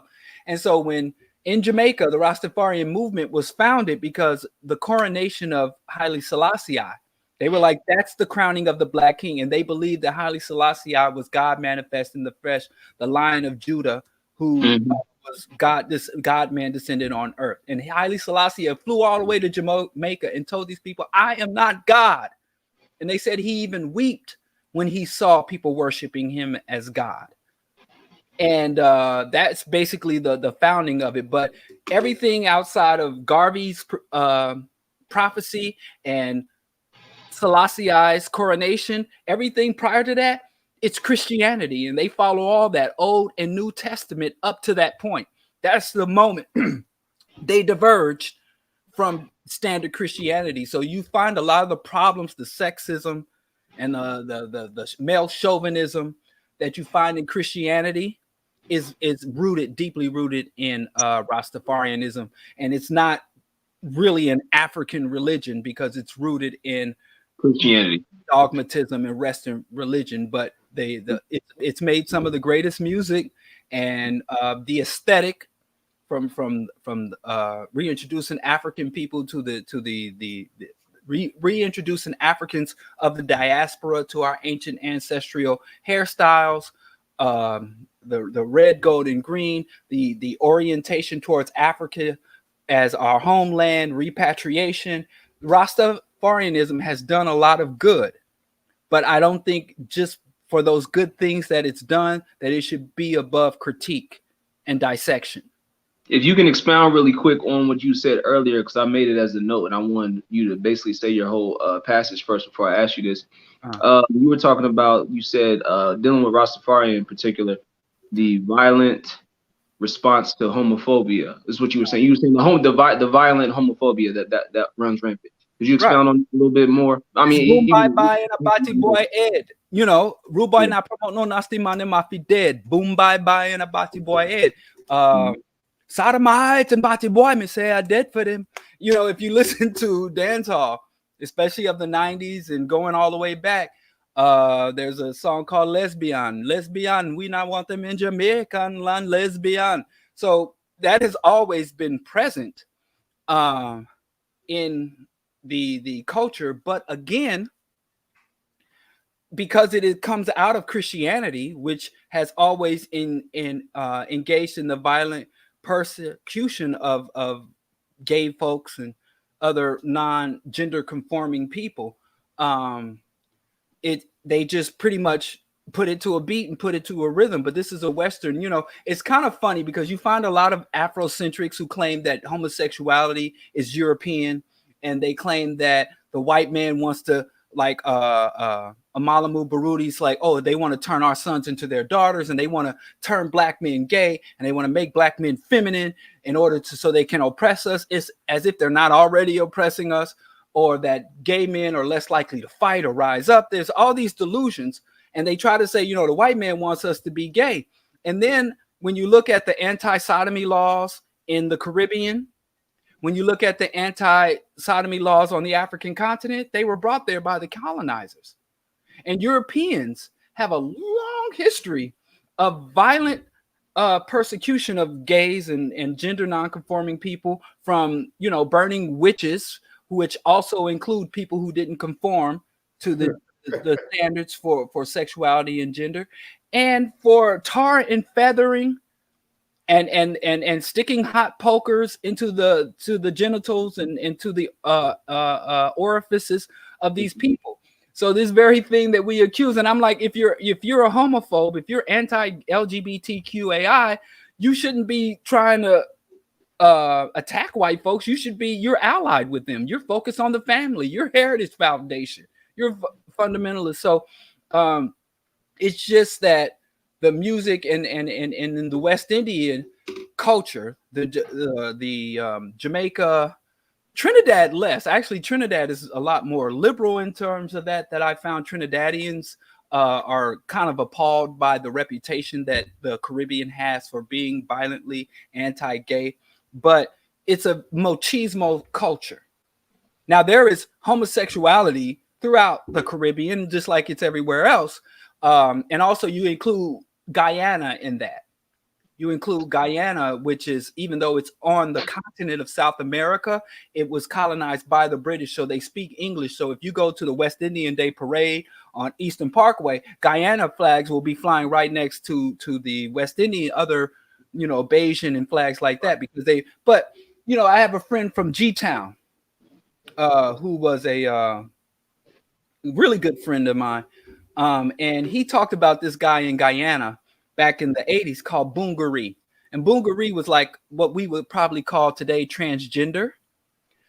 But he identified and lived as a woman. I mean, she, whatever. I'm not sure of the pronouns, but it's quite all right. I know you're not trying to be disrespectful or anything. You right. can tell. So this person lived as a woman or an extremely feminine man. Right. And this person would lead the parades and all the festivals and was very flamboyant and a part of the community. And when this person was one day found violently murdered in an alleyway, and it was rumored that so many men, married macho men, had relationships with this person, and that they felt vulnerable if they could be exposed. So they violently murdered him, and they claimed it was because, this person did not conform. You'll find a lot of that type of hypocrisy and contradiction. People always talk about how anti-gay the people were historically, but then you find one of the biggest artists prior to Michael Jackson's rise to pop stardom was Liberace. And just go look up who Liberace was. My grandmother was a good Christian woman who didn't like gay people, said it was a sin. God made Adam and Steve, not Adam and Eve, and taught me those same lessons. And I'm like, God made Adam and Eve, and these gay people are destined for hell and they're demonic. But she had Liberace records, and whenever Liberace was on the TV, she'd be quiet because she loved Liberace. So there was that constant contradiction that we have. I feel like sometimes when it comes to that and when it comes to humans, our level, when it comes to entertainment, we tend to drop a lot of our ideology sometimes just for the sheer spectacle of entertainment. And I think like you using that example of your grandmother, you said your grandmother, correct? Yes. Okay, your grandmother. Just want to be respectful. She had her ideologies, and she was probably 10 toes down, like she knew what she stood on. But when it came to the spectacle of entertainment, she was willing to concede a little bit because she was entertained by Liberace. Now, of course, that was before I was even around. So, and I haven't really listened to his music. I do know who you're talking about. I do know he was very flamboyant, wore sequin and all that kind of stuff, really flashy type clothing, which is really, really entertaining nonetheless. I mean, it gives you stage presence. But I say all that to say, people hold certain types of levels of leniency when it comes to spectacle. I'll give you an example. You can have a racist Ku Klux Klan member that lives in Vidor, Texas, where that was started. A lot of will argue, but he could love the Dallas Cowboys, whose team is predominantly black, because the spectacle of entertainment and sport of them winning is what overrides his ideology, how he feels personally. So let's exit entertainment. My grandmother also had, I don't want to pick on her, but I mean, it's just my lived experience, but I see this pervasive throughout the black community. She had a hairdresser who was also a definitely, obviously a gay man. And for this guy, most of his clientele were older women because his specialty was like church lady hair. Yeah. So like when a lot of hairdressers were focusing on the new styles and new techniques, this guy, even though he was young, was really into the old 1950s and 1960s hairstyles. He just thought that was the most elegant. So he had a clientele of old church ladies, all the church mothers, all the elderly black women in the community. And one day he was out, and again, people were stepping to him like, yo, you're gay and we're going to assault you or harass you. And all the old ladies came from, this is East Hills Village, Kansas City, Missouri, from the projects and from the surrounding neighborhoods, came out to protect and help this young man at the same time. So because he was a resource. He was a resource. But who isn't valued for a resource? Whether they're heterosexual or gay, who isn't valued based on their connections and contributions to the community? Do you feel like you're not a resource to your community? Absolutely, brother. You're right. Okay, I'm saying, do you feel like they would have the same response? Because he was not just a resource, because people bringing him plates, people inviting him to various events. He was a member of the community, and accepted and embraced member of the community. And it wasn't just the fact that he could do hair, but it was his disposition, his personality, and the care and concern. He was a whole person. He wasn't just a person that provided a service. He was a whole person. And but black people, I'm sorry. No, do you feel like there was relativity there also as far as the energy? Now, listen, this is not even a shot at, because I have family members who are homosexual. But one of the things I find as a commonality is when it comes to homosexual men and women, is that even though one is actually naturally feminine by nature, the other one mimics a feminine type of nature. So there is a level of relativity there, especially when you're in a personal setting, like sitting down and having somebody talk to you for about an hour or two while they're doing your hair. That's a very personal type of setting. And when you can relate the same type of energy, even though you're in a man's body, a woman is more prone to warm up to you and be more relative, thus protect you if you were under any kind of threat. Now, if it was a young boy that was probably getting ready to be murdered by anybody in the neighborhood, I mean, everybody needs to protect everybody. But I'm saying in that situation, which I appreciate you sharing, because it's definitely, that's still a good story, and it's still a good message. I would say that one of the reasons that the women definitely were going to be up in arms a lot quicker, rather than if he wasn't gay and they didn't know him, was because they did know him. They felt relative to him. They felt relative to his energy and what he provided for them. My point is, as far as that feminine energy and all that stuff, my point is gay, lesbian, and even transgender people have been part of the black community and the black experience from day one. Absolutely. And a lot of the rhetoric we have about them being unnatural, unclean, demonic it's based on our religious indoctrination. I never heard anyone say they were demonic. But I never heard anyone say they were demonic. But I was like, I never heard demonic. You haven't been around. Let me say this. Hold on. You haven't been around as many. I know. I'm not around the religious community anymore. So but when you were around the religious community, you didn't get that Leviticus sermon? No. You weren't taught that gay people came from and shall return to hell? Well, here's the thing. I checked out a long time ago, right? Even like, so when I was a teenager, I checked out like, this isn't for me. So it got to the point where I wasn't paying attention to anything. And as soon as I left home, once I graduated, I was gone. Right. Same here. But I do agree with brother. I left the church. I checked out of the church at 12. I told my grandmother, but my grandmother said that if I didn't go to church, she would put me in foster care because she had adopted me and my siblings. Wow. She said, if you don't go to church, as for me in my home, we worship God. Yeah, I got that. And I went to a fire and brimstone missionary Baptist church. Women were not allowed to wear pants to church. Women were not allowed to sit on the front row at the church. Women were not allowed to sit up at the pulpit.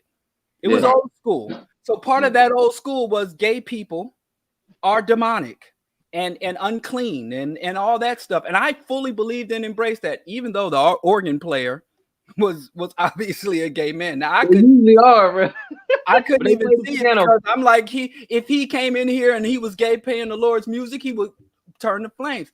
I left the church at 14. I held on to those homophobic views well into my late 20s. Well into my late 20s, I'm like, don't bring that stuff around me. Yeah, rude boy not promote no Nazi man, they might be dead.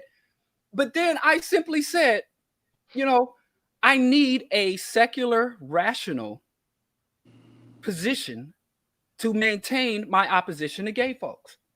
And I went to various conscious people. I read Amalamu Baruti's books. I went to the Irritated Genie and the Black Decency Movement.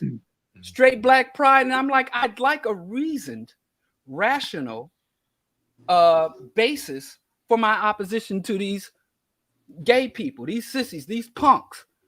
And I never got one.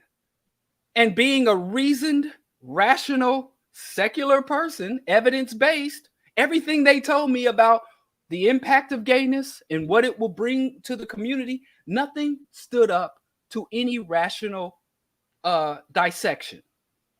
And then I was able to let go of my homophobia, for lack of a better term, my transphobia, my homophobia, all of that. I was able to let it go because I had no reasoned base for it. And I can't be rational when it comes to religion, rational when it comes to my diet, rational in my relationships to my spouse and my children, and be irrational when it comes to gay people. Because those type of contradictions or those type of cognitive dissonance leads to irrationality and even madness. So but I'm welcome. I will welcome. Because I remember I was taught, and Mos Def said in his diss against Ice Cube, the bitch in you. He said, women acting like niggas acting like bitches, the last days. I was taught, and I fully believe that the prominence of gay people, trans people, queer people, the prominence of people who are not Adam and Eve instead of Adam and Steve, when they come to prominence, it is evidence of the coming apocalypse. I truly believe that in the time, and when it comes time to even in the Bible, they had stories of homosexuality. The men will be like the women, and the women will be like the men. Even the Last Poets had that in their album, This Is Madness. When it comes time to the end, the men will be like the women, and the women will be like the men. And I'm like, wow, the last days is upon us. But when I said, okay, let me take a rational, evidence-based look at this, it just didn't hold up. Got you. And the moment I get an explanation, I will go right back. Huh? I just said, Mr. Untouchable, he's leaving some comments. I wish he could chime in. Kevin Valentine, appreciate you checking in. Make sure you hit the subscribe and like button. Make sure you hit the subscribe and like button, as well as the notification bell. Once again, as I say that we're doing Facts Over Feelings, themomentspeaks.com. But he did ask about, and then we can get off this, because every time I go to talk about this kind of gets people going, and we're a little off topic. But this is true. There may have been conversation. That's why I'm that's why I'm allowing it to there keep. May have been anti-gay, anti-trans sentiments and even laws in Africa prior to colonization, but I don't know of one that's being enacted now, from Zimbabwe, which is literally lynching gay people in the streets and locking them up, to South Africa, that has this thing called corrective rape, where men get together in mobs and go and find women who identify as lesbians or trans men who were born biologically female and do what is called corrective rape, saying, you know, all she needs is some D and that'll set her straight. All that kind of shit that's happening in Africa, all the roots I find when I look and follow it, it goes back to colonization. I don't find any of it going back to pre-colonial eras. So I ain't saying there was no pre-colonial, like many of the conflicts did. Oh, they just tribal conflicts. And I'm like, no, those are resource and border wars that are a byproduct. So the white folks like to excuse themselves like, oh, or the Middle East and Africa, they've always been fighting over there like savage, which isn't true. So I ain't saying there were no anti, you know, we go back to the negative confessions and the laws of Ma'at. Yeah, there's obvious, but I don't find one that's enacted now, that's in play now, that I haven't traced back to colonial law. So if you're proud of the persecution of gay people on the African continent, you have to thank our colonizers, because that's the root of it. Would you say, if you think that this anti-abortion, these people talk that bullshit about abortion is black genocide, you better thank the evangelicals and the far right fascists. You know, I mean, get down with who you're down with. A lot of times these pro-black people embrace far right white shit and colonial white shit and try to deny that who they're allied with or who's aiding them in their ideas. We see that a lot. I'm sorry, Javon. We see that a lot in the FBA, ADOS, right? White people decide to become xenophobic. All of a sudden, black folk want to be xenophobic. Yeah. White folk become jingoistic. Now, black people want to be jingoistic, right? All of a sudden, white folk don't want an influx of immigrants. All of a sudden, black folk don't want an influx of immigrants, right? So we've seen this following, right? What I will say to that is, and I always tell people this, and when you look at black conservatism and black nationalism, they have some similarities, right? Some of those similarities are what? Economic independence, being self-determining. There tends to be a focus on what? Strong black family units, strong black communities. So you actually sometimes see some mixing of some of the values and views regarding certain movements, so on and so forth, right? My position is this. I personally don't have a care concern for someone's sexuality, right? I work in higher education, so there are a number of people, a litany of individuals that I come in contact with and work with who practice non-traditional sexual behaviors, right? Or maybe identify in a different way. Doesn't mean anything to me. All I care about is if you're a professional, right? It has nothing to do with me, what you do, who you do it with, as long as the person is an adult, right? That's my position on it. But I personally, for me, I don't take the position of wanting to see any black person being harmed, right? If a person is engaging in criminal behavior, then okay, they need to go through the legal process, be tried and convicted, so on and so forth. But it's not my thing for any black person to be harmed or so I'm not into running around chasing someone and trying to beat them to death because of their sexual orientation. To me, that's just ridiculous to me. And that's the same type of black fratricide that we find in our community that's rooted in when he grew up in a different neighborhood than I did. He went to a different high school than I did. So F that N-word, right? So I'm just not into that. That's just, for me, I don't really have a dog in the fight, but I'm not into going around and harming the black people simply because they practice a sexual orientation or lifestyle that's different than my own. But Brother Javon, please. Well, I was going to ask the brother earlier because we were in that subject, and then I'll leave that one alone. But he was talking. It was going back to Jamaica, the Caribbean specifically, because this is a question I had asked years before, and I didn't really get a good, valid answer. But I think this brother will be able to expound on it a lot better. You think the response in the Caribbean, specifically Jamaica, to like the homosexual option to live, the alternative way of life or whatever, Do you think that that response is so quote unquote volatile or quick to dismiss because of how it was imposed through colonialization, or was there something that predated it before colonialization where they were already doing it on the island? So you going off of the whole buck breaking thing, Tariq Nasheed and all that? Well, no, I heard this well before the buck breaking type of shit. Like, because I even went over there to Jamaica well before he even made that that DVD, and they were telling me stories of during colonialization of what was going on and what was being oppressed onto the people. And one of the things was, you know, the homosexual rape and the open display in front of other, you know, Jamaicans and stuff like that. So, but when he made that in the, and I haven't even seen that movie yet. Yeah, I just want to know, has anyone watched it? Yeah, I haven't even seen it yet. Okay, because I haven't either. No, Yeah. I haven't seen any of that shit. That hidden colors, all that bullshit. You know, No, I haven't seen I that. think Tariq I actually Nasheed. went to Jamaica to get that information. That's why I got that.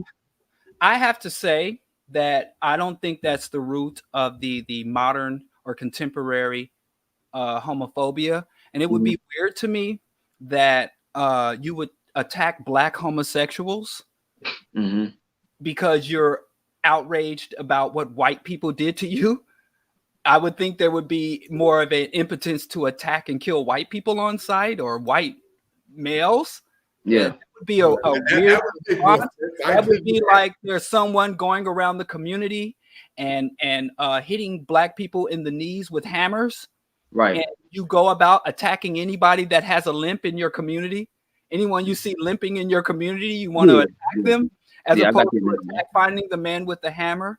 Right. I think that a lot of ahistorical people, but I think it's more so the Caribbean and Latin America are very, very machismo. I think the colonizers and the theologies and the fundamental cultures also on those islands, because they were basically cash grabs. You have two types of colonization. You have settler colonialism, and settler colonialism is when the crackers are coming to stay. So like Dale Jones said, they bring their he's like, when he was talking about white people, he said white people bring in their pans and their cookware, and they brought their women.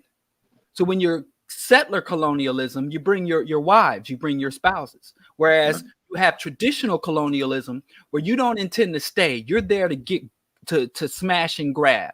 You're there to take everything there is to take and go back home. Yeah, destabilize the economy. Right. So South Africa was a settler colonial state. Gotcha. Whereas Zimbabwe or Rhodesia was also more settler colonial. The Boers and all that, yeah.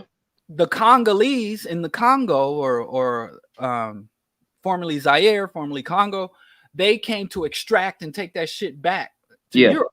Right. So in the US, there were more where African people in the settler colonial system is not as machismo you might find, whereas in Latin America and parts of South America, the ratio to men and women was huge. And then even when you look at the settling of the West, I hate saying settling. I'm going to say invasion. These motherfuckers didn't settle shit. So when Europeans were invading the first colonies, that was settler colonies. But when they were invading into the interior of the United States and going to the west, heading toward the Pacific, that again was mostly men. And even if you had a woman, you left her back. Yeah. Right?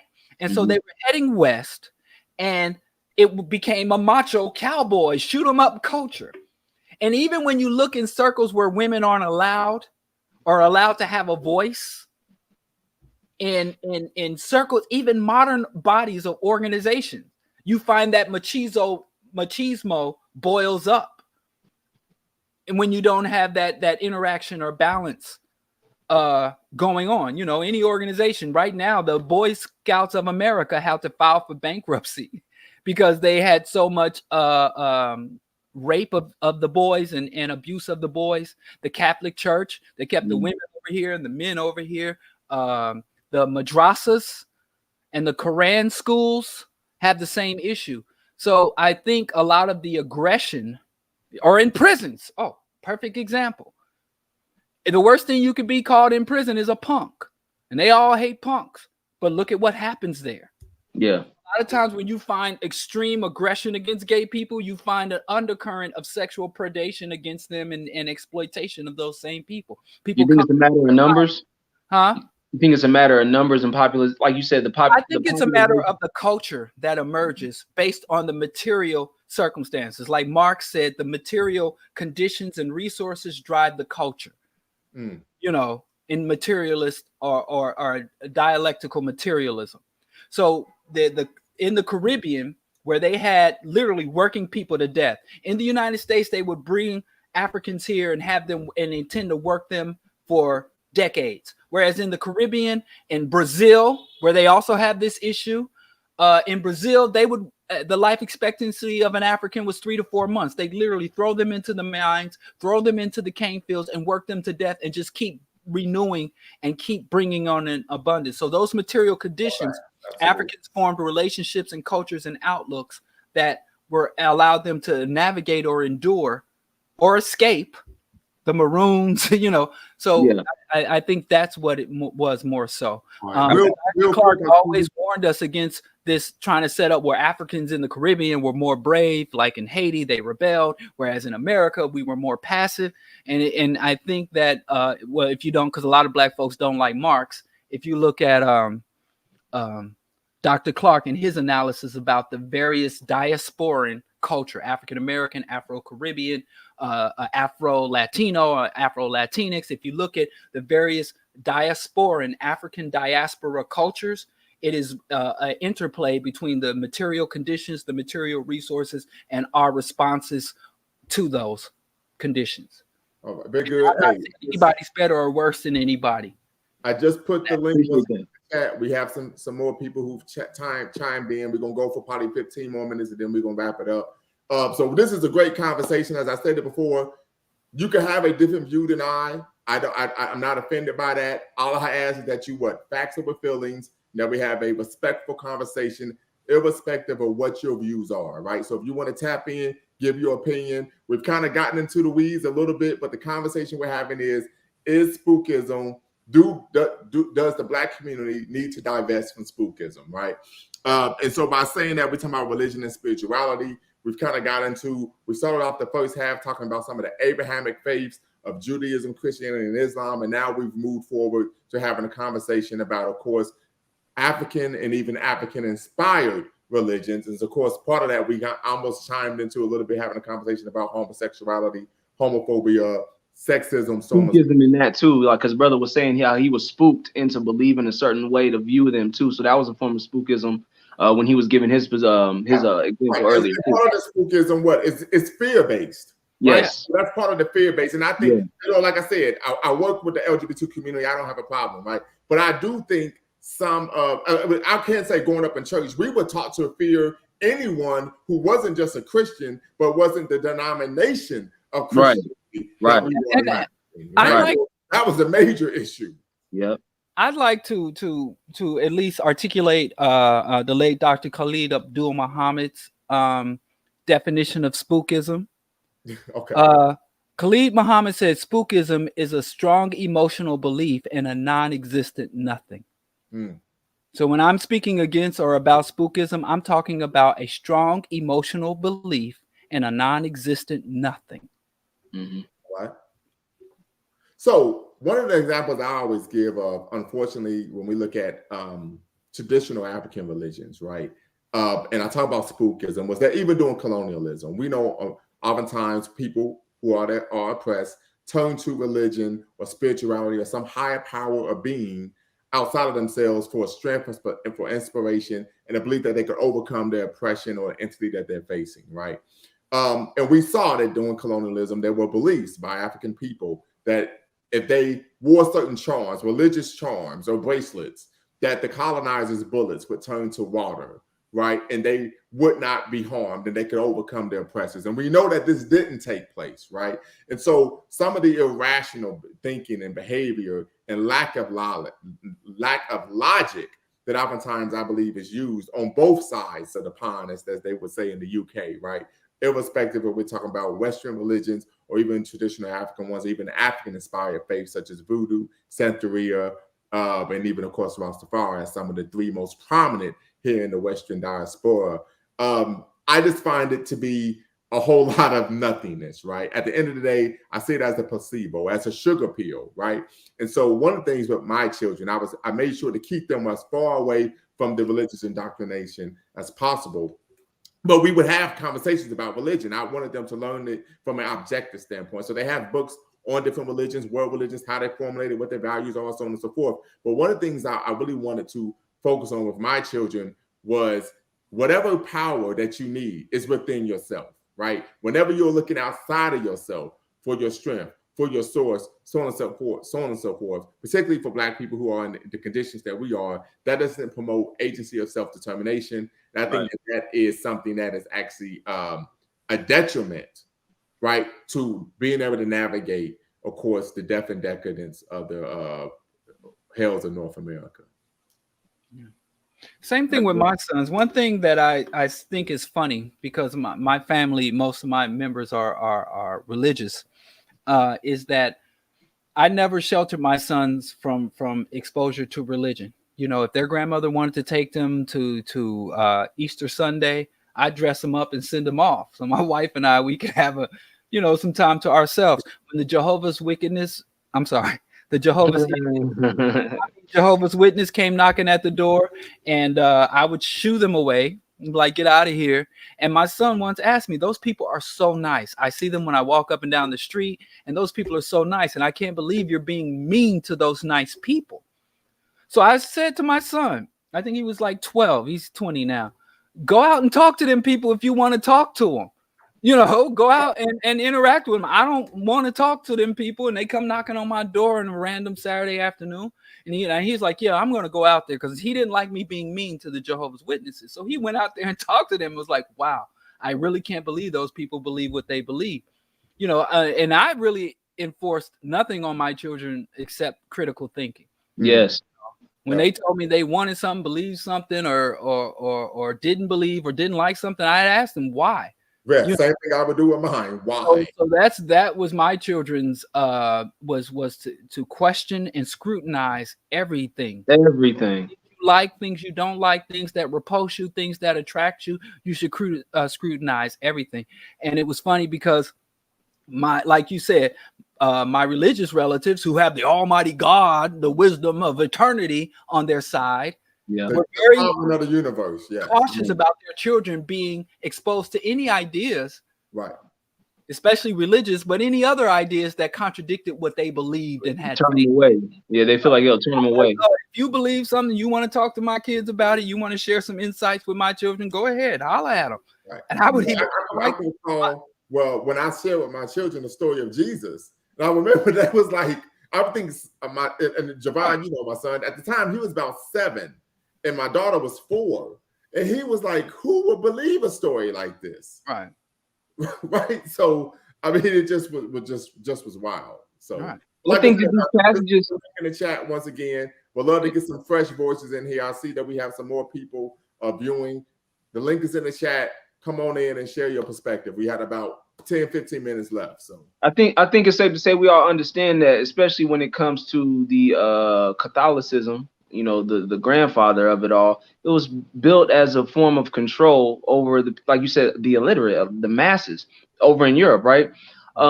We understand that, but we also understand that some of these people, like nowadays, they literally take things that were meant to be lesson and have made them real literal. It's been beaten into them to where they take it now very literal, and they live life like these stories actually happened. I remember when I was younger, I asked, because I was always an inquisitive kid, I'm glad that stuck with me, because even in my family, I'm the most inquisitive, and you can see I stand a little different from my family. I love them, but I'm different, in a good way.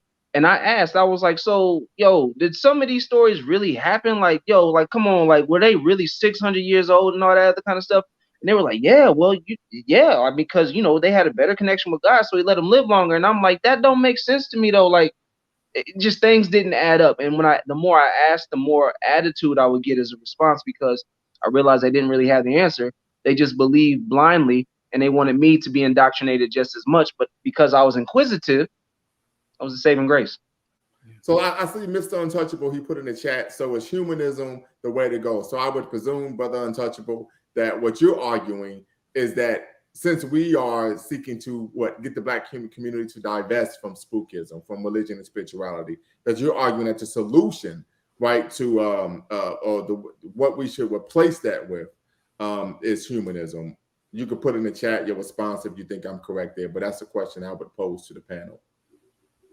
I would say that humanism, or the more formal component, secular humanism, is good, but it's wholly inadequate because we are oppressed people under genocidal oppression and ecocidal economy. So humanism isn't the way to go because it's insufficient to speak to the needs of the global African community. We need revolution, and we need revolutionary Pan-Africanism. That's the way to go, because even we could be as humane and humanistic as we want to be and still be slaughtered, colonized, and oppressed.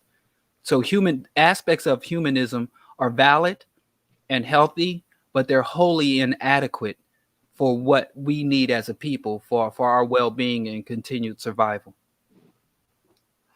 I would say it's very important to move with objectivity, not be so quick to be indoctrinated from religions that we happen to grow up in before we could even make our own decision. I asked my grandmother a couple years ago, and she said one of the realest things to me, and she's an evangelist. I mean, she's going to die Christian, like, you know what I mean? But she told me one of the realest things, and I felt like I kind of like created like a little, I peeked through the curtain and finally see what was behind it. I said, look, you know, you're devout. I said, but what if you were raised Muslim? What if you were raised in a Muslim family? Just, you know, if we were just using another religion, would you be just as, you know, gung-ho and really, you know, 10 toes down for this, or would you find your way to Christianity? And I expected her to give me the answer of, you know, no matter where I started at, I'd find my way to Jesus. She told me something real. And she's a Christian. She was like, if I was probably born Islam, I'd probably be, you know, banging Islam like hard.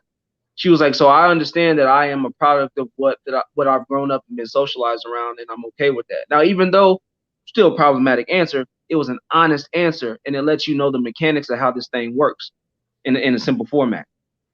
And I was like, wow, you know what I mean? Like, for her to just be outright with it, you know, I thought she was going to double down and try to, you know, kind of save face and make it seem like no matter what Christianity is or whatever my religion is the answer, I would have found my way to it. No, she was like, I probably would have been riding with whatever I grew up with. And I'm like, man, okay. All right. I mean, that's all I wanted. I actually wanted you to say that. I didn't know you was going to say it in that fashion, but you gave it right to me. Very good. Very good. So last points, last thoughts before we log off. Appreciate you brothers coming on and us having this robust conversation. So last thoughts. If you were able to give, if you were a lawyer and you were in a courtroom, you have your summation, break it down for us. I would say African people, especially those who have some level of consciousness, but have some apprehension about criticizing Muslims, Christians, Black Muslims and Christians, or the beliefs. African people owe as much respect and consideration to Islam and Christianity and the other non-African religions and gods as they have shown to our people, which is none, honestly. Dr. Clark identified through his research that every single alien religion and belief system that came into Africa has waged war on our traditions and our very sense of self. Yeah. Absolutely. So there is no reason, and people always come to me, oh, you could be a Black leader or you could do this if you just stop attacking what people believe. And I'm like, I'm not a leader, I'm a manipulator. If I'm going to be dishonest, any level of dishonesty, mythology, or just lies of omission, you're not leading people, you're manipulating and exploiting people. So I would leave that as far as the Western religions. And for those who embrace African folklore, African religions, African myths and fantasies, I would say always, you know, African gods only. I have a different critique and issues with that. But if you gonna have some make believe and fantasies, make sure it is birth of and still embedded in the culture that gives you life and has sustained you and your ancestors till now. Very well, Brother Javon. I would say real short and sweet. As I opened up with my statement at first, I gave respect to the religions, even though I don't follow the dogmas. I gave respect to the two major ones that we were talking about earlier, Christianity and Islam. I'll end the statement in the same vein. With respect to them, it's always important, especially for Africans around the diaspora, to practice self-determination and always strive for self-righteousness, but always remain objective, because a lot of the things that you have been given since you were young, it's time for you to analyze them, because some of these things that you've been indoctrinated with might be the same thing that keeps you captive your whole life mentally. And for you to really fully break out and really understand your purpose, find your meaning, and understand how to live your life to the fullest, to where you're not feeling like you have to follow in a family member's footsteps, you might want to start to really analyze the dogmas that it is that you read. If the dogma or the discipline that you follow demeans higher intelligence, you might want to take a second look at it. That's all I'm saying. So just take a look at that, and and don't always believe what somebody tells you. Go look it up, figure it out yourself. Again, practice self-determination and always strive for self-righteousness. I mean, because that's a good navigate. If you use that, that's a good navigation that can guide you out of the woods. But you always keep your eyes open. And I use the analogy, nobody's going to tell me the sky is blue. I got to go outside myself and look up first to determine if the sky is blue. I can take it into consideration. I can say it sounds plausible, but I have to take time myself to go outside and figure it out myself before it becomes, to me, a reality. So you have to use that same type of discernment. No doubt.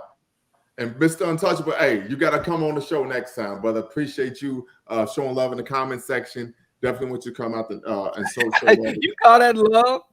Listen, look, I call it love because he's engaging, right? So like I said, I don't mind the person having a counter view. I'm not feeling the love. Welcome it all, yeah. I'm not feeling the love. If you make it claim, well, look, love can be subjective for some people, right? Facts over feelings, right? But everyone, make sure you hit the subscribe and like button. And this is what I would say from my position, right? So I'm gonna wrap this up, right? First and foremost, for me, I believe in critical thinking. I believe we should be critical and question everything. Queen Mother Sada Shakur, we know she's still doing a thug dizzle down there in Havana, Cuba, holding it down. She's one of the few true Pan-African revolutionaries that are still alive and not engaged in any type of spookistic type realities or worldviews. I would also state this, that if you haven't read Queen Mother, Assata Shakur's autobiography, her memoir, Assata, please get it. It's a great read. I argue that it is the hip-hop generation's version of Malcolm X, but from a female's perspective, Black female's perspective, right? So we have Malcolm X, who was the masculine equivalent of the Black radical tradition in the 1960s, right? I argue that Queen Mother Sada Shakur is the Black female representation of the Black radical tradition of audacious self-assertion, in which she wrote this book in the 1980s, right? So shout out to all the hip-hop heads. We know that this past week, we celebrated the 49th anniversary of the subculture musical genre known as hip-hop, which of course began in August in the Boogie Down Bronx, South Bronx. And so we just want to show love once again for DJ Kool Herc and everyone back then who held it down and started that block party that created what this movement and genre that we now know and call hip hop. With that being said, for me, and of course, this is something I practice with my children. So I'm in praxis. This is in theory. I'm mixing theory and practice and making praxis. As I believe, once again, as I stated before, when I started the broadcast, in the teachings and in the work of Carlos Cooks. We know he created the African nationalist pioneer movement, right? He divorced the Garvey movement from a belief in God and religion. Garvey learned about this, and of course, he stated what he agreed, right? It is my position that let me put it this way: replacing white fictitious gods with Black fictitious gods, to me, doesn't do any help. And I'll give you an example why. To me, that's the same as Black Christians saying, okay, well, the people in the Bible aren't white. The people in the Bible are Black.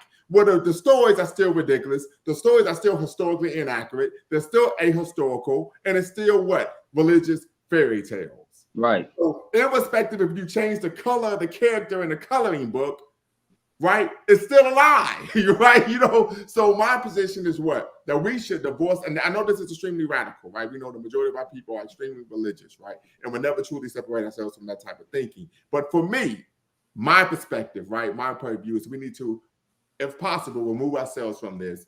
And now, as I showed in the video, and I passed it back to you, Brother Kenyatta, the brother with the slave sermons talked about that we have high faith inside the church, but low production outside the church, right? And we know that there are a number of different religious institutions in our community. I did a video on that back in the day.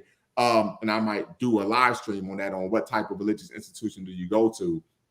But what we tend to find is that, in my opinion, and the brother wrote the book Holy Lockdown, is that religious beliefs inhibit Black progress, because as we've been doing for so many years, we start to believe in God to do for what we should be doing in ourselves. All right. Well, I've just, my personal experience, the more African and indigenous, the folklore, the myths that people adhere to, because myths are very important. Folklore and fantasies are extremely important. I mean, that's why, you know, just Star Wars, the culture, they have impact on the culture, and they're born of the culture. And I've just found, if you speaking, like if you speak to a Yoruba or someone who follows Ifa, it's easier to discuss concepts of African liberation and to organize with those people than people who are embedded with westernized African religions or male chauvinist murder cults. You tend to be able to discuss discuss what is in the interest of African people and the best interest in advancing African people than with those who follow alien religions. I also think that secularism should be the tone for our and the standard for all Black organizations, and atheism should be the conclusion until and simply because atheism is a byproduct of critical thinking and analysis. I agree, but you know, I think it will have to be a stepping stone. I don't think we're going to go from alien religions to rejecting all. So, like I said, I do believe, and there's a lot of fucking abuse rooted in many of these organized African spiritual systems and religions, but I wouldn't put them on the same level as Absolutely. These chauvinist murder cults of Islam, Christianity, and Judaism. And you use the term these Black people doing Buddhism and Hinduism, which is inherent just as racist and bloodthirsty as their Western cousins.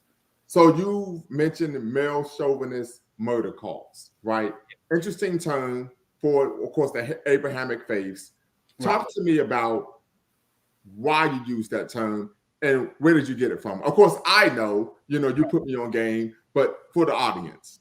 Well, Dr. John Henry Clark, to quote him, said that all Western religions, without exception, are nothing more than male chauvinist murder cults. And the reason he said that they were male chauvinist murder cults is because embedded in the doctrine are all the things that we believe to be bad and that humanity believes we have evolved beyond. Everything from blood debts, blood sacrificing, even the term blessing. The term blessing, if you go to the internet now and look up the etymology of blessing, it means drenched in blood. The God of the Abrahamic religion, which is Judaism, Christianity, and Islam, is a bloodthirsty, vengeful God that has engaged in genocide, that has justified rape, that has justified mutilation of bodies, human bodies, his own son. When God is omnipresent, omnipotent, omnibenevolent, and is the all-powerful God, demanded a blood sacrifice of his own offspring, however that worked, in order to atone for sin. So they are bloodthirsty and violent religions that call for the execution and ongoing persecution of non-believers, and that call for all adherents to follow along and to spread the quote-unquote good news. And when in the biblical days, spreading the good news was at the end of the sword. Now they just tap on your doors, or they, send you a track. But we all see that it doesn't take much from them same peaceful Christians who want to sing hymns and give you a religious track to take up AK-47s in the name of their God. What are they using here? What are the guns here? The AR-15s. AR-15s, yeah. They're using AR-15s to enforce the will of God. So, and even if you are not a fundamentalist Christian, this is a thing. You are just as much culpable, because what happens very often is the people, the good Christians, the sensible Christians, the nonviolent Christians create the infrastructure to create and support the violent Christians. Same for Islam. So you can't be a good person in a bad institution. So you're just as bad as the fundamentalist extremists of your religion.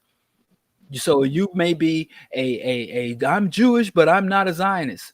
But the fact that you advance and give any legitimacy or any weight to Judaism is you're just engaged in the same genocidal and settler colonial tactics as the Zionists, and so on and so forth. So you can't say, well, I'm one of the good ones, because you can't be one of the good ones because the doctrine and teachings that you believe are horrendous. And so they're very bloody. Gotcha. Well said. All right. Well, hey, listen. So, hey, I appreciate everyone coming on. We're going to log off now. Until next time, y'all know what to do. Appreciate you, brothers. Thank you. Anytime, brother. Thanks for calling out and then giving this opportunity. I really appreciate it. All right. All right.